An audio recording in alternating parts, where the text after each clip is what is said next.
আমি আসলে একটা টপিক দিছি, সেটা হচ্ছে গিয়ে politics of disinterest, friendship, love and sacrifice in Indian political thought. আসলে এটা মূলত আমার একটা লেখা হচ্ছে গিয়া ছোট্ট একটা অংশ, কি আমি একটা কাজ করতে, সেটা হচ্ছে একটা আর্টিকেল করতেছি, আর্টিকেলটা ইংরেজি ফর্মটা আসবে একটু পরে। আমি তো বাংলা একটা ফর্ম, বাংলা নামের একটা জার্নাল ঠিক আছে বাংলা, ওইখানে বের করতেছি। তো সেইখানেকার একটা অংশ হচ্ছে গিয়ে এইটা, এই ইন্ডিয়ান পলিটিক্যাল থটের ভিতরে কীভাবে ফ্রেন্ডশিপ, লাভ, স্যাক্রিফাইসের কনসেপ্টগুলো হাজির হয়েছে। আমরা মূলত ফোকাস করব গান্ধীকে এবং উলেমাদেরকে, আমাদের মূল ফোকাসটা, এবং এইটার সাথে সম্পর্কিত হচ্ছে গিয়া গরু গরু এবং গরুর যে রাজনীতিটা আমরা আসলে বুঝতে চাই। উলেমারা আসলে কেন গান্ধীর সাথে গেলেন, মানে বিষয়টা কি এরকম উলেমারা ট্র্যাপে পড়ছিলেন, আমরা যেরকম মিটিং করি, বা উলেমারা হয়তো সেই বিষয়গুলো বুঝেন নাই, মানে ওনাদের তো একটা রাজনৈতিকতা আছে। ইতিহাস পাঠ করার যে নানান ধরনের তরিকা, তার ভিতরে একটা তরিকা আছে শাহবাগী তরিকা। শাহবাগী তরিকাটা কিরকম, মানে আগাম ট্রায়াল বসায় তাকে বিচারের ভিতরে ই করে ফেলা। তো আমরা এই ধরনের মানে খারিজি শাহবাগীপনার ইতিহাস থেকে মুক্ত বলে মনে করি। তো এই জন্য আমরা আপনার কি বলে বোঝাপড়া করতে চাই, বা আমরা আসলে একটা বয়ান যে আছে সে বয়ানটাকে আমরা পর্যালোচনার ভিতরে নিতে চাই, যে এইটা কতটুকু এবং কিভাবে এবং কেন এবং এটা আসলেই কি, এটাকে বোঝানো।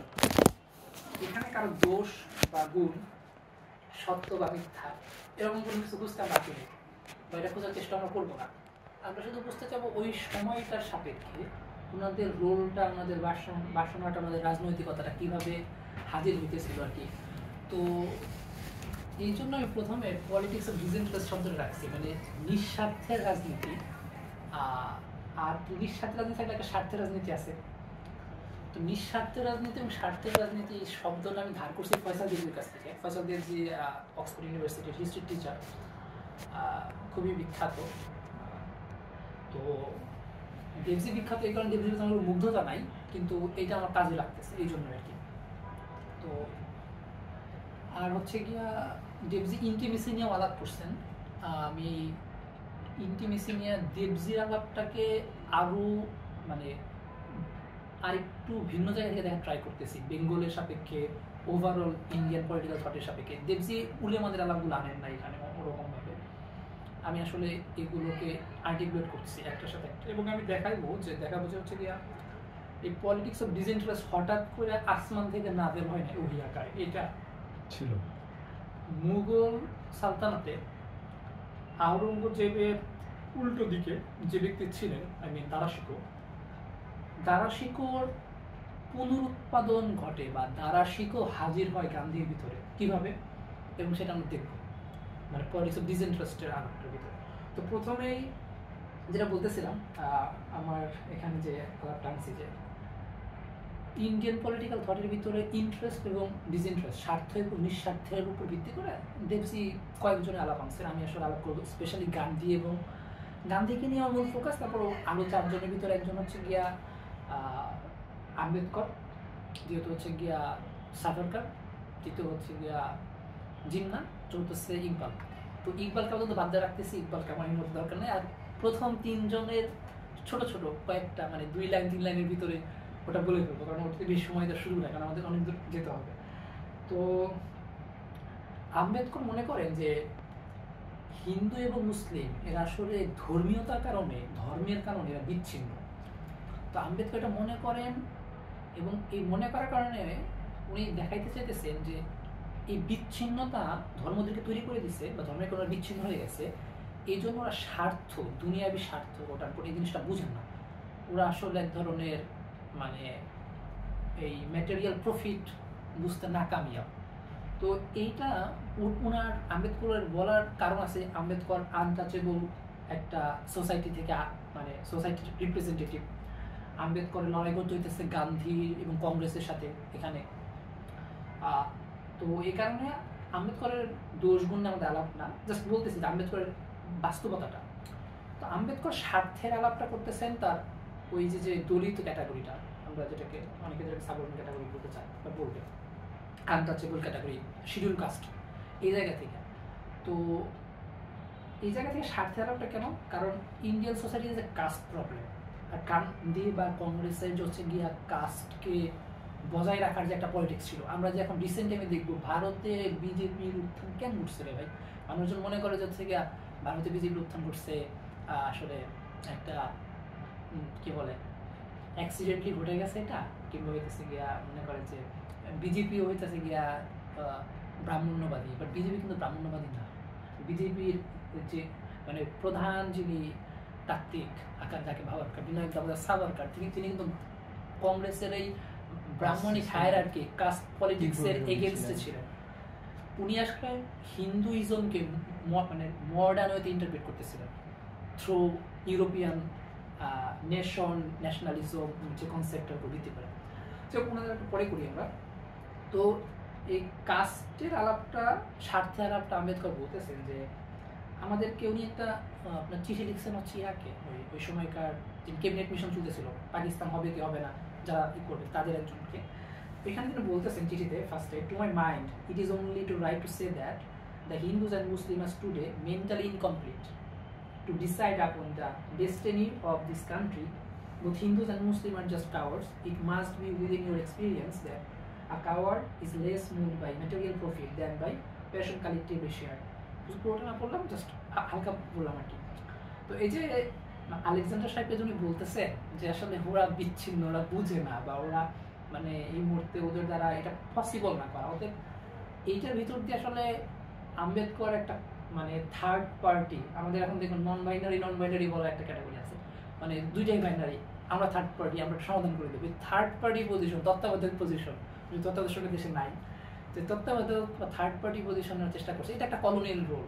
ফয়সাল যে বলতেছেন যে এই রোলটা আসলে একটা কলোনিয়াল রোল, কারণ কলোনিও নিজেকে থার্ড পার্টি আকারে ক্লেম করতেছে, আমরা আসলে তোমাদের হিন্দু মুসলিমের সমাধান করে দেবো as a third party.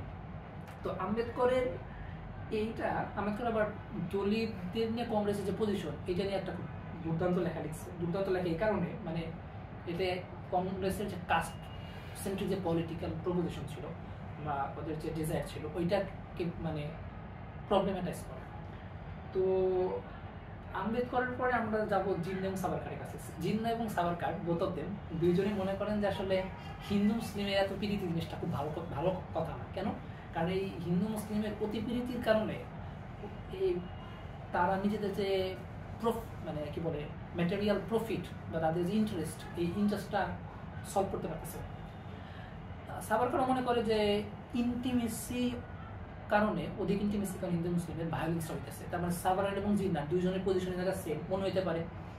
Savarkar এখানে হিন্দু ন্যাশনালিস্ট, জিন্না এখানে মুসলিম ন্যাশনালিস্ট, এই জন্য বিজেপি ইজ ইকুয়াল টু মানে কি বলে মুসলিম ন্যাশনালিজম, এরকম মিলানোর একটা ট্রাই আছে। তাই ওইটা একটা মার্কসিয়ান অশ্লীলতা, সেই অশ্লীলতা আমরা ঢুকবো না।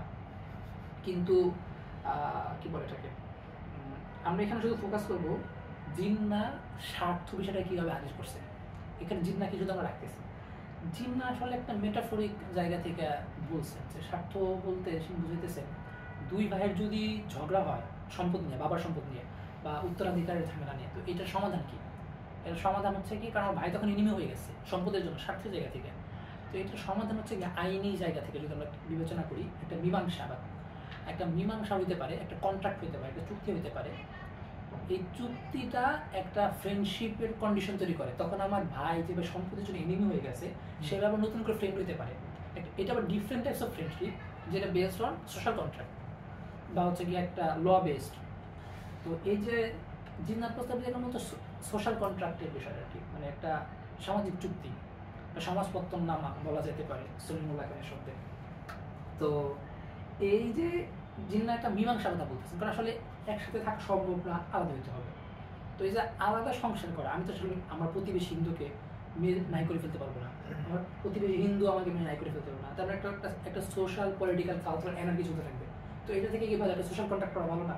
ডেফিনেটলি ভালো। এবং সোশ্যাল কন্ট্যাক্ট নিয়ে বিস্তার আলাপ করার সুযোগ আছে, আমরা সোশ্যাল কন্ট্যাক্টে আলাপ করতে পারি, কিন্তু এখন এই জায়গায় আলাপ করার দরকার নাই, কারণ আমাদের অন্য কিছুতে ফোকাস করবো আমরা। তো জিন্নার পরে এখন গান্ধী এসে বলতেছে যে না, এই যে উপরের মহাজনরা যারা বলতেছেন যে স্বার্থের আলাপ, তারা আসলে ইন্ডিয়ান সোসাইটিকে বুঝেন নাই।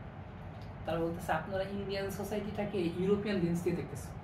গান্ধীর প্রস্তাব মানে বলতে চাই কি, গান্ধীর প্রস্তাব হচ্ছে আমাদের সোসাইটিটা কখনোই স্বার্থের উপর ভিত্তি করে চলে না, কেন মানে স্বার্থের উপর ভিত্তি করে আমাদের এখানে সামাজিক সম্পর্কগুলো চলে না। তাহলে কি এটা হচ্ছে কি, আমাদের সোসাইটি সবসময় ডিসইন্টারেস্ট, মানে হিন্দু মুসলিমের সম্পর্ক যেটা হয়েছে মুঘল এম্পায়ার থেকে শুরু করে বা এটা ওনার পজিশনটা হচ্ছে কি, এটা একটা মানে নিঃস্বার্থ জায়গা থেকে হয়েছে।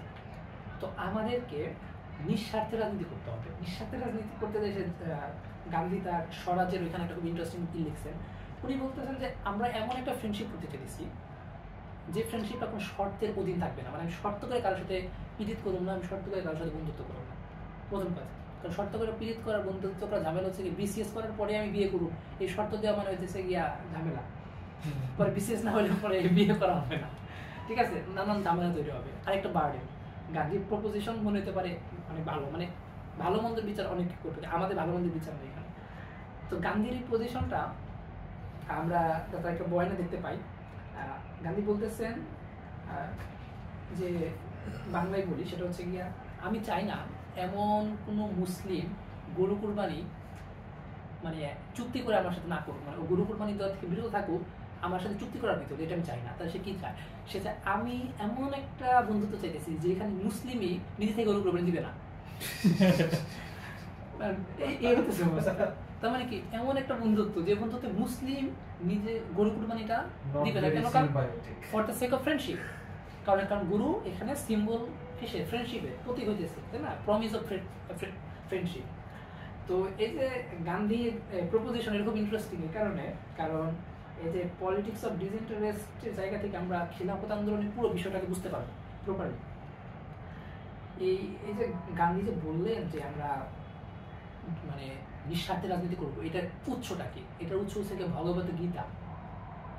এটার উৎস হচ্ছে গিয়ে ভগবত গীতার ডিজায়ারলেস অ্যাকশন যে বিষয়টা আর কি, সেখান থেকে। তো গান্ধী, জিন্না বা সাভারকার বা আম্বেদকরের এই ইন্টারেস্টটাকে ক্রিটিক করছে আরেকটা জায়গা থেকে। গান্ধী বলতেছেন যে এই এই ইন্টারেস্টটাকে গান্ধী একটা কমার্শিয়াল জায়গা থেকে দেখতেছে, যে উপনিবেশ তো মূলত কমার্শিয়াল এর ভিতর দিয়ে আমাদেরকে চালাইতেছে, তাই না? ওদের যদি পণ্য আমরা নাই, কি ওরকম থাকার তো কি নাই, তাই না? তো আমরা যদি ওদের ইন্টারেস্টটা যদি আমরা করে দিই, পণ্য বয়কট করতে, আমাদের স্বদেশ আন্দোলনের আলাপ আসবে সামনে, অসহযোগ আন্দোলন, পণ্য বয়কট করার আলাপ আসবে। তো এটাকে আমরা নাই করে দিই, তাহলে পরে তো আমরা আরো বেশি করতে পারবো। গান্ধীর এখানকার মূল বিষয় হচ্ছে যে ইন্ডিয়ান সোসাইটির স্বাধীনতা এবং হচ্ছে গিয়ে এটার ইউনিটি, এইটা নিশ্চিত করার একটাই উপায়, সেটা হচ্ছে গিয়ে পলিটিক্স অফ ডিসইন্টারেস্ট। কারণ পলিটিক্স অফ ইন্টারেস্টের ভিতর দিয়ে ইন্ডিয়ান সোসাইটি, হরিজনটা যদি হইতেছে গিয়া আজকে হরিজনের কাহিনী হইতেছে, মানে দলিতটা যদি তাদের কাস্টের জায়গা থেকে আলাপ করে, ঠিক আছে, ইন্টারেস্ট আলাপ করে, তো এগুলো ইন্টারেস্ট আলাপ একটা সাময়িক গান্ধীর মধ্যে, এটা কোনো মানে একটা পুরো সমাধান না, একটা সাময়িক হচ্ছে কি একটা সমাধান। তো এর কারণে পরবর্তী জটিলতা তৈরি করতে পারে। গান্ধী একটা মানে একটা ফাইনাল সলিউশন চেয়েছে। গান্ধী খুবই ক্লেভার, কোনো সন্দেহ নেই। তো গান্ধীর ফাইনাল সলিউশনটা একটা রূপ আমরা দেখতে পাবো হচ্ছে খিলাফত আন্দোলনের সময় উলেমাদের পরিচয়, স্পেশালি জমিয়ত উলামা হিন্দ খিলাফত আন্দোলন যারা করতেছিলেন। এবং দুনিয়াটা তখন এমনভাবে চলতেছে, খিলাফত তো তখনই হয়ে গেল, মানে খিলাফত আক্রমণ করলো ওই যে মানে প্রথম বিশ্বযুদ্ধের ব্যাকগ্রাউন্ডের সাপেক্ষে। তো এইখানে যে দুইজনকে আমি হাজির করতে চাইছি বা যে দুইজন রিলেশন বুঝতে, সেটা হচ্ছে একজন হুসাইন আহমদ মাদানী, দেওবন্দি ধারার আলেম, মানে ট্রেডিশনাল একজন আলেম, আরেকজন হচ্ছেন গিয়া আপনার কি মৌলানা আবুল কালাম আজাদ। তো এই দুইজন কোন জায়গা থেকে গান্ধীর সাথে রাজনৈতিক ঐক্য করলেন? এটা কি তাদের কোনো চুক্তি হয়েছিল রাজনৈতিক ঐক্য? না, কোনো চুক্তি হয় না। তো ওনারা কোনটা সাপেক্ষে যে গান্ধীর ডিসইন্টারেস্টটা কেন আর খিলাফত আন্দোলন, এবং কেন ওইটা পাকিস্তান আন্দোলন অব্দি যাবে, ঠিক আছে, এবং কেন হইতেছে গিয়ে ইন্ডিয়ান কি বলে হিন্দুত্ববাদী রাজনীতি বা সাভারকারের রাজনীতির এগেনস্টে গান্ধী এই জায়গায় হাজির হয়। এবং আমরা দেখব কিভাবে গান্ধীর এই থটের ভিতরেও একটা ফ্যাসিবাদী রূপ আছে, একটা ফ্যাসিবাদী জায়গা আছে। এবং গান্ধীর এই থটটা দিন শেষে যে ইন্ডিক, যদি ইন্ডিক শব্দটা প্রবলেমেটিক একটা ওরিয়েন্টালিস্ট শব্দ, তারপরেও আমরা ধরে নিতেছি ইন্ডিক থটের বা ইন্ডিক ট্র্যাডিশনের একটা ফ্যাসিস্ট রূপ কীভাবে গান্ধীর ভিতর দিয়ে হাজির হচ্ছে সেটা আমরা বুঝতে পারবো। যদিও আমরা গান্ধীর ফ্যাসিস্ট রূপ আজকে আলাপ করবো না, সাভারকারের ফ্যাসিস্ট রূপ খুব ইজি বোঝা যায়, সাভারকারের রূপটা কীরকম, লক্ষণগুলো প্রকাশ পায় খুব দ্রুত। কিন্তু গান্ধীর এই ফ্যাসিজমটা খুব ইন্টারেস্টিং। ফ্যাসিজমটা ইন্টারেস্টিং এই কারণে, মানে এই ফ্যাসিজমটা এমন না কাউকে এক্সক্লুড করতেছে, এই ফ্যাসিজমটা মানে ইনক্লুডেড ফ্যাসিজম। এখন ইনক্লুড করতেছে, ইন্টিগ্রেটেড হইতেছে, কোন উপায়ে হইতেছে, এটা হইতেছে তার ফ্যাসিজমের রূপ। মানে ফ্যাসিজম সবসময় যে হচ্ছে কি তাকে মানে সাভারকার ফ্যাসিজমে কি মুসলিমদেরকে আদান করে দিতেছে, এলিমিনেট করতেছে, ইন্টিগ্রেট করতে পারতেছে না, তাই না? গান্ধীর ফ্যাসিজমের রূপটা এরকম না। গান্ধী আসলে ইন্টিগ্রেটেড করার ভিতরে ফ্যাসিস্ট হয়ে উঠতেছে, এইটা আমরা দেখবো, যদিও আজকে আলাপ ওটার সুযোগ নেই আমাদের দেখার। তো যাই হোক, মূলত আজাদ এবং হচ্ছে গিয়ে মাদানি হুজুর, এই দুইজন গান্ধীর সাথে, এবং আরেকজন আছে মনে হয় আব্দুল্লাহ ফাইমিন বলে আমার নামের নাম। তো এই তিনজনের নাম আমরা দেখবো আজকে। তো তিনজনের ভিতরে আমরা প্রথমে আসি ফ্রেন্ডশিপ কোশ্চেনটা নিয়ে। গান্ধী যে ফ্রেন্ডশিপ কোশ্চেন, গান্ধী যদি একটা প্রীত করতে চায় আমাদের সাথে, আমি মুসলিমদের সাথে বা তৎকালীন মুসলিমদের সাথে, একটা শর্তহীন প্রীত, আনকন্ডিশনাল, কন্ডিশন বেসড কোন ফ্রেন্ডশিপ না, সে চায় না। এই যে পলিটিক্স অফ ডিসইন্টারেস্টের যে কন্ডিশন লেস আপনার ফ্রেন্ডশিপ, এইটার প্রথম লেজিটিমেসি হাজির করলেন হচ্ছে মৌলানা আবুল কালাম আজাদ। প্রথম কীভাবে? আবুল কালাম তখন খিলাফত আক্রমণ হয়েছে, মানে খিলাফতের এটা চলতেছে। আবুল কালাম আজাদ বললেন যে খিলাফত আমাদের মুসলিম জীবনের গুরুত্বপূর্ণ অংশ, আমাদের ধর্মীয়তার গুরুত্বপূর্ণ অংশ, ধর্মীয় জীবনের। তো খিলাফতের আক্রমণ করছে অমুসলিম ব্রিটিশ। আমাদের প্রতিবেশী যে হিন্দুরা আছে, এরা আমাদের খিলাফতের আক্রমণ করে নাই। তো খিলাফত রক্ষা করার জন্য, খিলাফতের সভরেনিটি রক্ষা করার জন্য, কারণ এটা আমাদের আবুল কালাম আজাদ বলতেছে power is the precondition of পাইটি। খিলাফতের লোকেরা উসমানী আসি বিদে আমরা ঠিক মতো নামাজ পড়তে পারি, উসমানী আসি বলে আমরা ঠিক মতো কোরআন পড়তে পারি, এটা আবুল কালাম আজাদের কথা। তো এই যে পাওয়ার, খিলাফত রক্ষা করা নামাজ কালামের থেকে গুরুত্বপূর্ণ আবুল কালাম আজাদের মন্তব্য, এটা সভরেনিটি রক্ষা করা। তো আবুল কালাম আজাদ এটা বলার পরে বলতেছেন যে আমরা এই জন্য আমরা হিন্দুদের সাথে ঐক্য করব, আমাদের বন্ধুত্ব হবে। তো এই বন্ধুত্বের ফর্মটা উনি আর্টিকুলেট করতেছেন হচ্ছে গিয়া, মূলত বন্ধুত্ব নিয়ে কোরআনের খুব ইন্টারেস্টিং দুইটা আয়াত আছে, সেটা হচ্ছে সূরা মুমতাহিনার ৮-৯ নম্বর আয়াত। এটা আসলে অনেকেই ব্যবহার করছেন, আবুল কালাম আজাদ ব্যবহার করছেন। তো আবার একই আয়াত আমরা দেখবো পরবর্তীতে আবুল কালাম আজাদ তিনি কাউন্টার করতেছেন, মৌলানা আহমদ রেজা খান বেরলভী, ট্র্যাডিশনাল উলেমা, তিনিও একই আয়াত থেকে বলতেছেন, ওনাদের আয়াত একই। তো এই আয়াত দুটো বাংলা জাস্ট বলি। একটা হচ্ছে গিয়া ৮ নম্বর আয়াতে বাংলাটা, দিনের ব্যাপারে যারা তোমাদের সাথে যুদ্ধ করেনি আর তোমাদেরকে তোমাদের ঘর বাড়ি থেকে বের করে দেয়নি, তাদের সঙ্গে সদয় ব্যবহার করতে আর ন্যায়নিষ্ঠ আচরণ করতে আল্লাহ নিষেধ করেননি। আল্লাহ ন্যায়পরায়ণে তাকে ভালোবাসেন। ৯ নম্বর আয়াতটা হচ্ছে আল্লাহ কেবল তাদের সাথেই বন্ধুত্ব করতে নিষেধ করেছেন যারা দিনের ব্যাপারে তোমাদের বিরুদ্ধে যুদ্ধ করেছে এবং তোমাদেরকে তোমাদের ঘর বাড়ি থেকে বের করে দিয়েছে ও তোমাদেরকে বের করে দেওয়ার ব্যাপারে সহায়তা করেছে, আর যারা তাদের সাথে বন্ধুত্ব করে তারাই তো জালিম। তো এই যে মুমতাহিনা ৯ নম্বর আয়াতটা ফ্রেন্ডশিপ বিষয়ে ইসলামের ট্র্যাডিশনের ভিতরে যে উসুল, মানে এটার সাথে কিছু মানে একটা উসুলি আলাপ আসবে। তো সেইখানে আবুল কালাম আজাদ বলতেছে খিলাফতের সার্বভৌমত্ব রক্ষা করার জন্য অমুসলিমদের সাথে ঐক্য করতে হবে। এখানে এই যে কোরআন দুইটা আয়াত, একটা আয়াতের ভিতরে বলছে একটা পক্ষের সাথে বন্ধুত্ব করার বিষয়ে আল্লাহ একটু কি করছেন, একটা না করছেন। আবুল কালাম আজাদ বলতেছে এইখান থেকে আমরা দুইটা জিনিস পাই। কিরকম? আবুল কালাম আজাদ এটা বড়, এটা বলছেন শিলালি তাই। আবুল কালাম আমাদের ওইটা আর্টিকুলেট করছিল যেমন একটা শব্দ দিয়ে বলছে গুড নন মুসলিম, ব্যাড নন মুসলিম, ভালো অমুসলিম, খারাপ অমুসলিম। এখন ভালো মুসলিম খারাপ মুসলিমকে আবুল কালাম আজাদের মতে ভালো মুসলিম হচ্ছে কি হিন্দুরা। কেন? কারণ ওটা খিলাফত আক্রমণ করে নাই, ঠিক আছে? Quran according to Quran, according to কি বলে ইসলামের যে জায়গাটা সেখান থেকে। তো ব্যাড নন মুসলিমকে ব্রিটিশরা, তো ব্রিটিশদের যেটা জিহাদ করা ফরজ, এটা দারুল মানে ইসলাম এখন না, এটা দারুল হার্ব হয়ে গেছে। তো আমাদের মাইগ্রেট করা উচিত, হিজরত। আবুল কালাম আজাদের মন্তব্যগুলো এবং হচ্ছে গিয়া এই হিন্দুদের সাথে রাজনীতি ঐক্য করার ভিতর দিয়ে আমরা খিলাফত রক্ষা করবো এবং আমাদের এখান থেকে ব্রিটিশ দেখে মুক্ত হবো। আবুল কালাম আজাদ একদম ডিকলোনিয়াল এলাকার মানে থিওরিস্ট আকারে হাজির হতেছেন আমাদের সামনে। তো আমাদের এলাকাটা কলোনিয়াল এবং অ্যান্টি কলোনিয়াল বা ডিকলোনিয়াল এই সমস্ত কি বলে জার্গন দিয়ে আসলে বোঝাটা খুব কষ্টের। কারণ হচ্ছে কলোনিয়াল তারে বলবেন আপনি, আপনার কাছে মনে হবে আবুল কালাম আজাদই সঠিক। আমরা এখানে কারো সঠিক এবং বেঠিকের বিচার করতে বসিনি। আমরা জিনিসগুলো কেমন ঘটছে এবং আমাদের মানে সম্পর্কটা বোঝাপড়া করতে যেতেছে। তো কে সঠিক কে বেঠিক কোনো পরে এটা যার যার সাবজেক্টিভ জায়গা থেকে এসে বলবে, সেটা আমাদের কোনো হাত নাই। তো সূরা মুমতাহানা 8 এবং 9 নম্বর আয়াত নিয়ে আবুল কালাম আমাদের এগেইনস্ট হাজির হয়েছে গিয়া ট্র্যাডিশনাল বিরোধী আলেম আহমদ রেজা খান। আহমদ রেজা খান তার খুব ইন্টারেস্টিং বই, সম্ভবত নামটা কি এখানে, হ্যাঁ নামটা হচ্ছে গিয়া আল মাহাজ্জা আল মুতমাআনা ফি আয়া মুমতাহানা। এই মুমতাহানা 8-9 নম্বর তাফসীর সে করতেছে। সেই জায়গায় সে বলতেছে আবুল কালাম আজাদ যে রিডিংটা করলেন, এই রিডিংটা তো পুরোটা একটা মডার্নিস্ট রিডিং।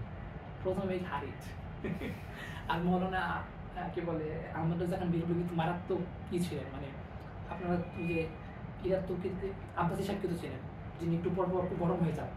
তো হচ্ছে গিয়ে উনি হইতেছেন গিয়ে সেই আমলের আব্বাসী সাহেবের থেকে বড় আব্বাসী সাহেব, ঠিক আছে? যদিও সে অনেক বড়, মানে কোনো সন্দেহ নেই, কিন্তু ওনার কিছুই ছিল, উনি অনেক তাকফির করতেন। ইভেন উনি অনেককে তাকফির করছেন, অনেক দেওবন্দি আলেমকে তাকফির করছেন।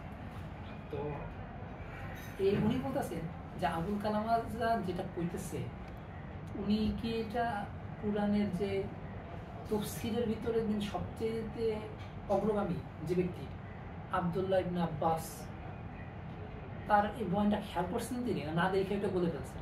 আব্দুল্লাহ ইবনে আব্বাস এই কোরআনের আয়াতে তাফসীরে কি বলছে, সে কিন্তু তার আপনার ট্র্যাডিশনাল জায়গা থেকে, তার মানে জমিয়ত উলামা হিন্দ কিন্তু হইতেছে কি আবার কুরআনের মধ্যে সংগঠন, ঠিক আছে? ওখানে দেওবন্দি আলেমরা আছে, তারা কিন্তু আবুল কালাম আজাদের পজিশনটাকে পূরণ করতেছে, বুঝতে পারছেন না? এখানে মডার্ন ভার্সেস ট্র্যাডিশনাল, এই যে কাইজা মডারেট শব্দ দিতে মানে ই করে ফেলা, এগুলো বোঝা যাবে না।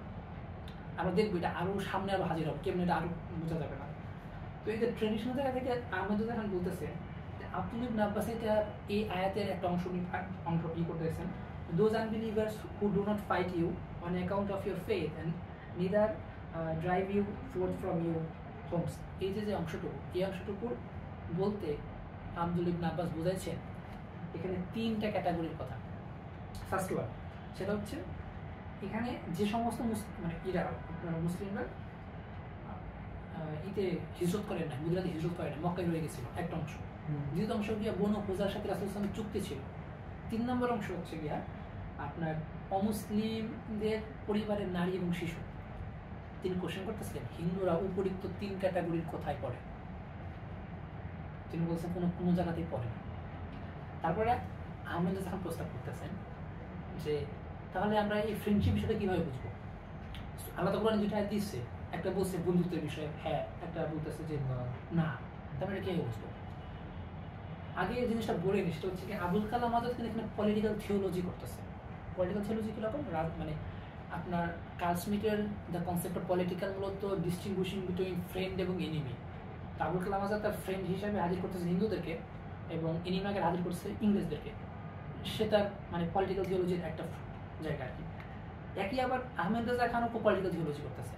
কীভাবে? সে বলতেছেন যে হিন্দুরা হইতেছে গিয়া ব্যাড নন মুসলিম, ইংরেজ হচ্ছে গুড নন মুসলিম, উল্টাটা। এখন ইংরেজরা ক্যান গুড নন মুসলিম এবং হিন্দুরা ক্যান ব্যাড নন মুসলিম। আবুল কালাম আজাদ যেভাবে ব্যাখ্যা করতেছেন খিলাফত জায়গা থেকে, ওনার পজিশনটা হচ্ছে উল্টো। উনি বলতেছেন যে খিলাফত মানে কি ভাই, কিসের খিলাফত? ডিরেক্ট কোশ্চেন, কোন খেলাফতের কথা বলেন আপনি? ওসমানীরা খেলাফত? ওসমানীরা কি বনু কুরাইশের? খেলাফতের তো বনু কুরাইশ হইতে হবে, তাহলে ওসমানীরা বনু কুরাইশের? তো বলতেছে না, ওসমানী তো বনু কুরাইশ না, তাহলে কিভাবে খেলাফত হলো? কিন্তু আবুল কালাম আজাদ কিন্তু হাজির করতেছেন যে বনু কুরাইশের খেলাফত হইতে হবে সেরকম না। আপনার কি বলে মালিকের জুরিস্টরা, ইভেন ইমাম শাওকানি বা আপনার হানাফি জুরিস্টদের আলাপ আনতেছেন, আর সেটা বলতেছেন যে ওইটা অনেক বড় মানে ফিকি আলাপ, ওইটা হচ্ছে টাইম নেই আমাদের কাছে। সেখানে বলতেছেন যে এটা আসলে খিলাফত। কিন্তু আহমদ রেজা খানের পজিশনটা খুবই ক্লিয়ার, ওসমানীরা খিলাফত না। ডেফিনেটলি ওসমানীরা সাম্রাজ্য, সালতানাত, মুঘলরাও সালতানাত, খিলাফত না। খিলাফত হলে পরে আমরা যাইতাম। এখন একটা সালতানাতের সার্বভৌমত্ব হুমকির মুখে, একটা সালতানাত হুমকির মুখে, এটার জন্য আমার কি ভাই ডিরেক্ট? আমি তো আমার ক্রাইসিস নিয়ে আসি, আমি তো আমার পাবলিক লাইফ নিয়ে আসি। ওসমানীরা কী করছে সেটা আমার তো যায় না। এখানে একটা ইন্টারেস্টিং বিষয় খেয়াল করেন, মৌলানা আহমেদ রেজা খান একলা খিলাফত আন্দোলনের বিরোধিতা করছেন এরকম না। আশরাফ আলী থানভী তিনিও খিলাফত আন্দোলনের বিরোধিতা করছেন গান্ধীর কারণে। তো এই যে আজাদের সাথে আবার দেখেন যে আহমেদ রেজা খানের সাথে থানভীর আবার ভয়ঙ্কর সম্পর্ক। আহমেদ রেজা খান হচ্ছে থানভীর মানে সে বলছে কাফির, এরকম কত আছে। বললাম না আহমেদ রেজা খান তাকফির করে, অনেক তাকফির করছে। যাই হোক, বাট তিনি আমাদের জন্য গুরুত্বপূর্ণ, সে তাকফির যতই বলুক। তো আহমেদ রেজা খানের এই যে ব্যাড নন মুসলিম আকারে হিন্দুরা হাজির হইতেছে এবং গুড নন মুসলিম আকারে আপনার ব্রিটিশরা হাজির হইতেছে, এইটাকে ফ্রেন্ডশিপের জায়গায় দেখে সে কীভাবে দেখতেছে। তার মতে এখানে দুই ধরনের মুআমালাত, ঠিক আছে, বা সম্পর্কের কথা আপনার তিনি হাজির করতেছেন। একটা হচ্ছে আপনার মুআমালাতে সুরিয়া, আর একটা হচ্ছে মুআমালাতে হাকিকিয়া। মুআমালাতে হাকিকিয়া হচ্ছে based on affection, based on কি বলে এটাকে আপনার ইন্টিমেসি, ঠিক আছে। আপনি যে ফ্রেন্ডশিপটা করবেন, যে আপনার একটা ভালো সম্পর্ক থাকবে, সেটা গান্ধী যে ইন্টিমেসিটা চাইতেছে, লাভ, ইন্টিমেসি, অ্যাফেকশন, এটা হইতেছে কি আপনার মুআমালাতে হাকিকিয়া। আর উল্টা না, এটা হচ্ছে মুআমালাতে হাকিকি এটা। আর মুআমালাতে সুরিয়া হইতেছে কি আপনার এমন একটা ফ্রেন্ডশিপ যেটা মাস্ক ফ্রেন্ডশিপ, উনি বলতেছেন সুপারফিশিয়াল ফ্রেন্ডশিপ, শুধু মুখে ফ্রেন্ডশিপ থাকবে ফর প্র্যাগম্যাটিক রিজন, ফর মানে আপনার টাইম এন্ড স্পেসের সাপেক্ষে। আহমেদ রেজা খান বেরলভি উনি হচ্ছে হিন্দুদেরকে ব্যাড নন মুসলিম আর ব্রিটিশদেরকে গুড নন মুসলিম বললেন কোন গ্রাউন্ডে? উনি বললেন ইসলামের গ্রাউন্ড থেকে বলছেন, সেটা হচ্ছে ওই আয়াতগুলো যেগুলো ওগুলো ইন্টারপ্রিটেশন করে। আমি বলি ওনার এই যে এই পয়েন্টটা আমি বলতেছিলাম, এই যে উনি যে আপনার সুপারফিশিয়াল ফ্রেন্ডশিপ করার কথা বলতেছে একজন ইংরেজদের সাথে, আর হিন্দুদের সাথে অ্যাফেকশনের বা ইন্টিমেসি ফ্রেন্ডশিপ করা যাবে না, হাকিকিয়ার ফ্রেন্ডশিপ করা যাবে না, এটা বলতেছেন। উনি বলতেছেন যে ইন্ডিয়া দারুল ইসলাম ওনার পজিশন, ইন্ডিয়া দারুল হার্ব না। উনি একলা এরকম পজিশন, সেটা এরকম না, আর অনেকে পজিশন, ঠিক আছে। তো আবুল কালাম বলছেন ইন্ডিয়া দারুল হার্ব, মুসলিমদেরকে মাইগ্রেট করতে হবে। তো উনি বলতেছেন মুসলিমরা মাইগ্রেট যদি করে, দুদিন পর হিন্দু একটা বাড়িঘর দখল করে নিবে, তারপরে বলবে এই বাড়ি কার, দখল হয়ে যাবে সবকিছু। মানে জায়নিস্টরা যেরকম করে গেছে আর কি, মানে ওনার পজিশন আছে যেরকম আর কি, যে হিন্দুরা বাড়িঘর দখল, আমি যদি বাড়িঘর ফেলে চলে যাবো, তারপরে আমি তো পুরো মানে কি বলে বাস্তুহারা হয়ে যাবো। তো আমার তো এটা তো সমাধান না। তাহলে সে কোন দিক থেকে বলে, এটা তো রীতিমতো সুইসাইড। উনি বলতেছেন ইসলাম তো আমাদেরকে কালেক্টিভলি সুইসাইড করার অনুমতি দেয় না। উনি খুব যথেষ্ট মানে যথেষ্ট হিউমারাস। আলেম হওয়ার ভিতরে আলেম না যেহেতু হিউমারাস হয়, আমি কয়েকজনকে পাইছি, গান্ধী, সাব্বির রহমান ওসমানী, কি বলে আশরাফ আলী থানভী, সাব্বির রহমান ওসমানী, তারপর হচ্ছে ওনাকে পাইছি। খুব ইন্টারেস্টিং হিউমারাস, মানে হিউমার জিনিসটা কেমন ফাংশন করে, বাহাসের ভিতরে ফাংশন করতে পারে, খোঁচাটা এরকম ইন্টারেস্টিং। তো উনি বলতেছে আমি তো কালেক্টিভলি সুইসাইড করতে পারি না, আমাদের ইসলামী অনুমতি দেয় নাই কালেক্টিভলি সুইসাইড করতে। তো এই কারণে তাহলে পরে হিন্দুরা কেন ব্যাড নন মুসলিম? উনি বলতেছে যে আপনি এটা বোঝার জন্য একটা গরু কোরবানি দেন, তাইলেই কাফি বোঝা হয়ে যাবে। আপনার পাবলিক লাইফে আপনি ধর্ম প্র্যাকটিস করেন, এটার উপর কার আক্রমণ করে, ব্রিটিশরা না হিন্দুরা? খুব ইন্টারেস্টিং।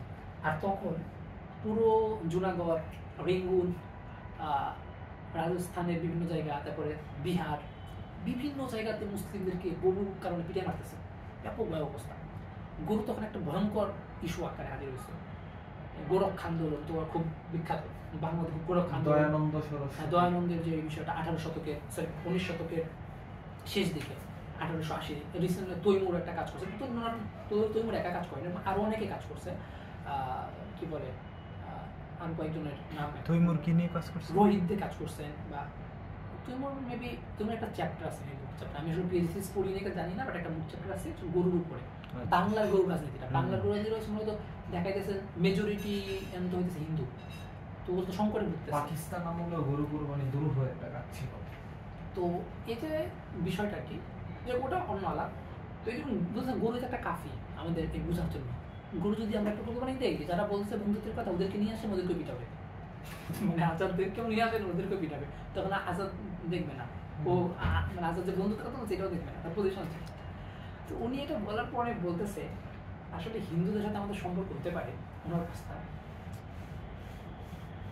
পাওয়ারের আমি সাবজেক্ট থাকতে পারি, তাইলে মানে আহমেদ রেজা খানের অবস্থা। তো এটা খুব ইন্টারেস্টিং। আহমেদ রেজা খান বিষয়টা কোথা থেকে দেখতেছে, আর আবুল কালাম বিষয়টা কোথা থেকে দেখতেছে? আবুল কালাম দেখতেছে কলোনিয়াল স্টেটের সিটিজেন, মডার্ন সিটিজেন কনসেপ্ট থেকে, ঠিক আছে। আহমেদ রেজা খান দেখতেছেন পাবলিক লাইফে আমরা পাবলিক স্পেয়ার বলি, এই যে যা আপনার ঢাবিতে যে গরু কুরবানি দিতে না দেয় যদি, বা ঢাবিতে নামাজ পড়তে যদি না দেয়, বা রাজশাহীতে গরু গোশত না খাইতে না দেয়, এটা হলো পাবলিক স্পেয়ার। আমরা যদি বোঝার সুবিধাতে বলে নিচ্ছি, ধরে নিচ্ছি উদাহরণ দেওয়ার জন্য। তো এই জায়গার সাপেক্ষে উনি বলতেছেন, উনি কিন্তু রাষ্ট্রীয় জায়গা থেকে বলতেছেন, সমাজের জায়গা থেকে বলতেছেন একটা। তো উনি বলছেন তো গরু কুরবানি দিলে এটা বোঝা যাবে কেন?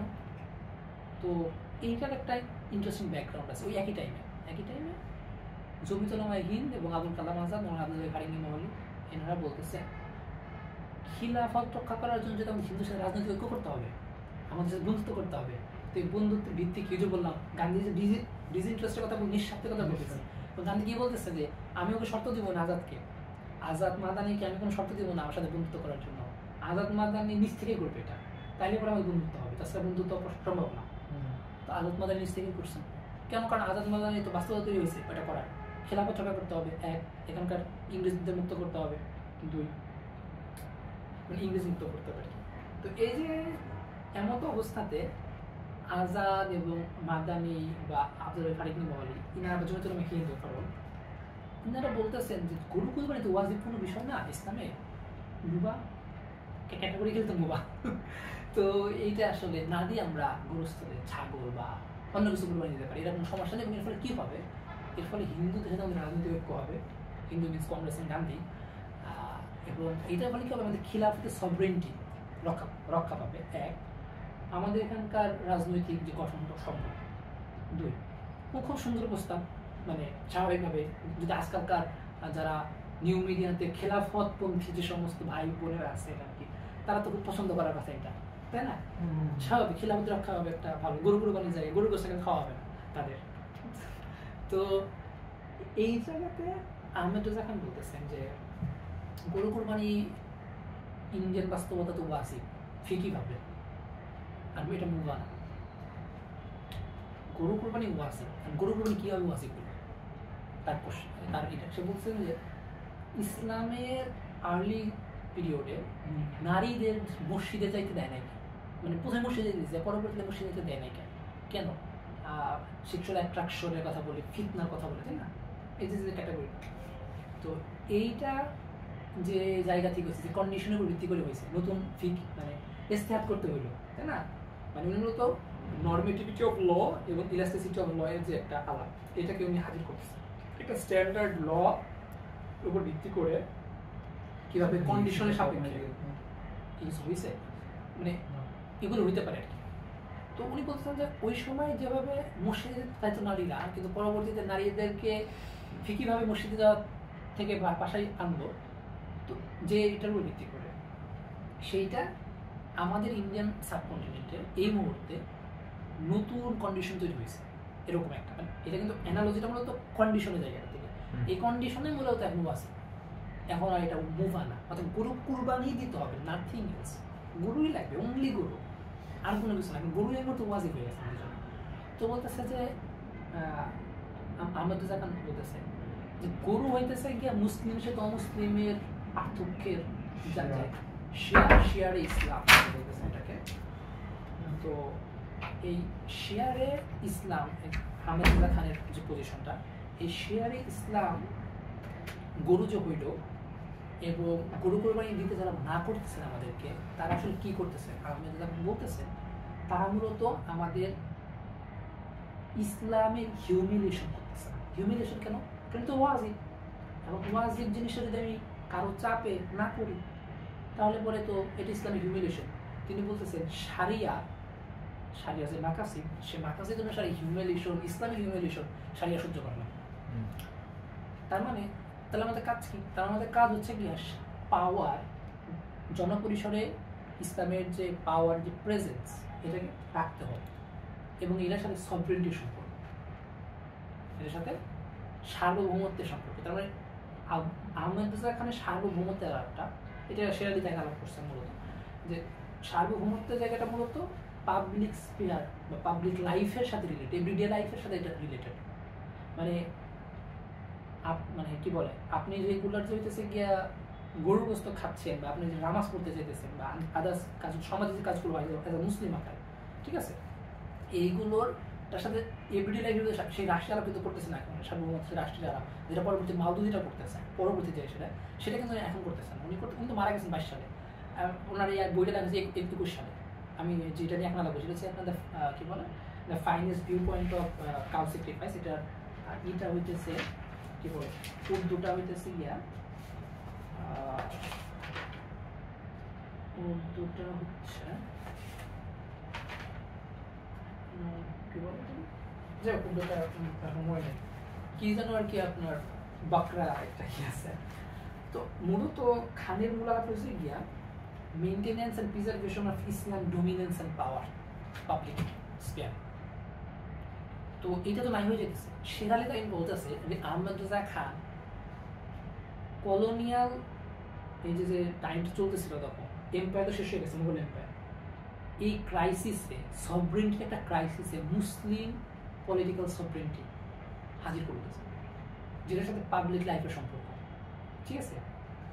আর যেহেতু তার কাছে খিলাফত গুরুত্বপূর্ণ না, কারণ ওটা খিলাফতই না তার কাছে, ঠিক আছে, ওটা হচ্ছে একটা সালতানাত তার কাছে, অন্য 8-10টা সালতানাত দুনিয়াদের হইতে পারে, ওইটা ওরকম তাই আলাদা কিছু না। তো এই জন্য ওনার কাছে এই পাবলিক স্পেয়ারটাই গুরুত্বপূর্ণ, ওইটা গুরুত্বপূর্ণ না।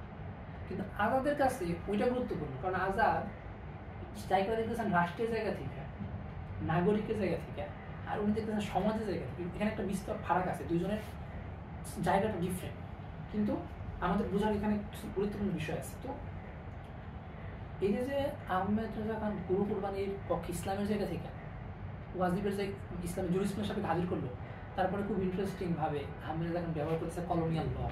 কলোনিয়াল লতে তখন কিন্তু গুরু কুরবানির জন্য মানে মেরে ফেলতেছিল মুসলিমদেরকে, রেঙ্গুনে, জুনাগড়ে বা বিহারে বা উত্তরপ্রদেশে। তখন কি কলোনিয়াল আইন কি গুরু কুরবানি নিষেধ করছিল? নিষেধ করেনি। তা কলোনিয়াল আইনে তুমি গুরু কুরবানি দেওয়া যেত, কিন্তু দিতে পারতেছিল না। এখনো কিন্তু ভারতীয় আইনে গরু কুরবানি দেওয়া যায়, অ্যাকর্ডিং টু ভারত একটা সেকুলার স্টেট, তারপর দিতে পারে না কেন, তারপরে কেন আখলাক মানা যায়। এটা কি শুধু হচ্ছে কি কন্ট্রাডিকশন এরকম কোনো কিছু, যে না না আসলে ওরা তো আসলে খারাপ মানুষ, এরকম একটা রেওয়াজ আছে পাঠ করা, হিস্ট্রি পাঠ করার বা রাজনীতি পাঠ করার, এরকম একটা মানে মানে শিশুসুলভ রেওয়াজ আমরা দেখতে পাই। এটা সব জায়গাতে আছে, এটা ঢাকা কলকাতা থেকে শুরু করে কি বলে নিউ ইয়র্ক অব্দি সব জায়গাতে আছে এগুলো।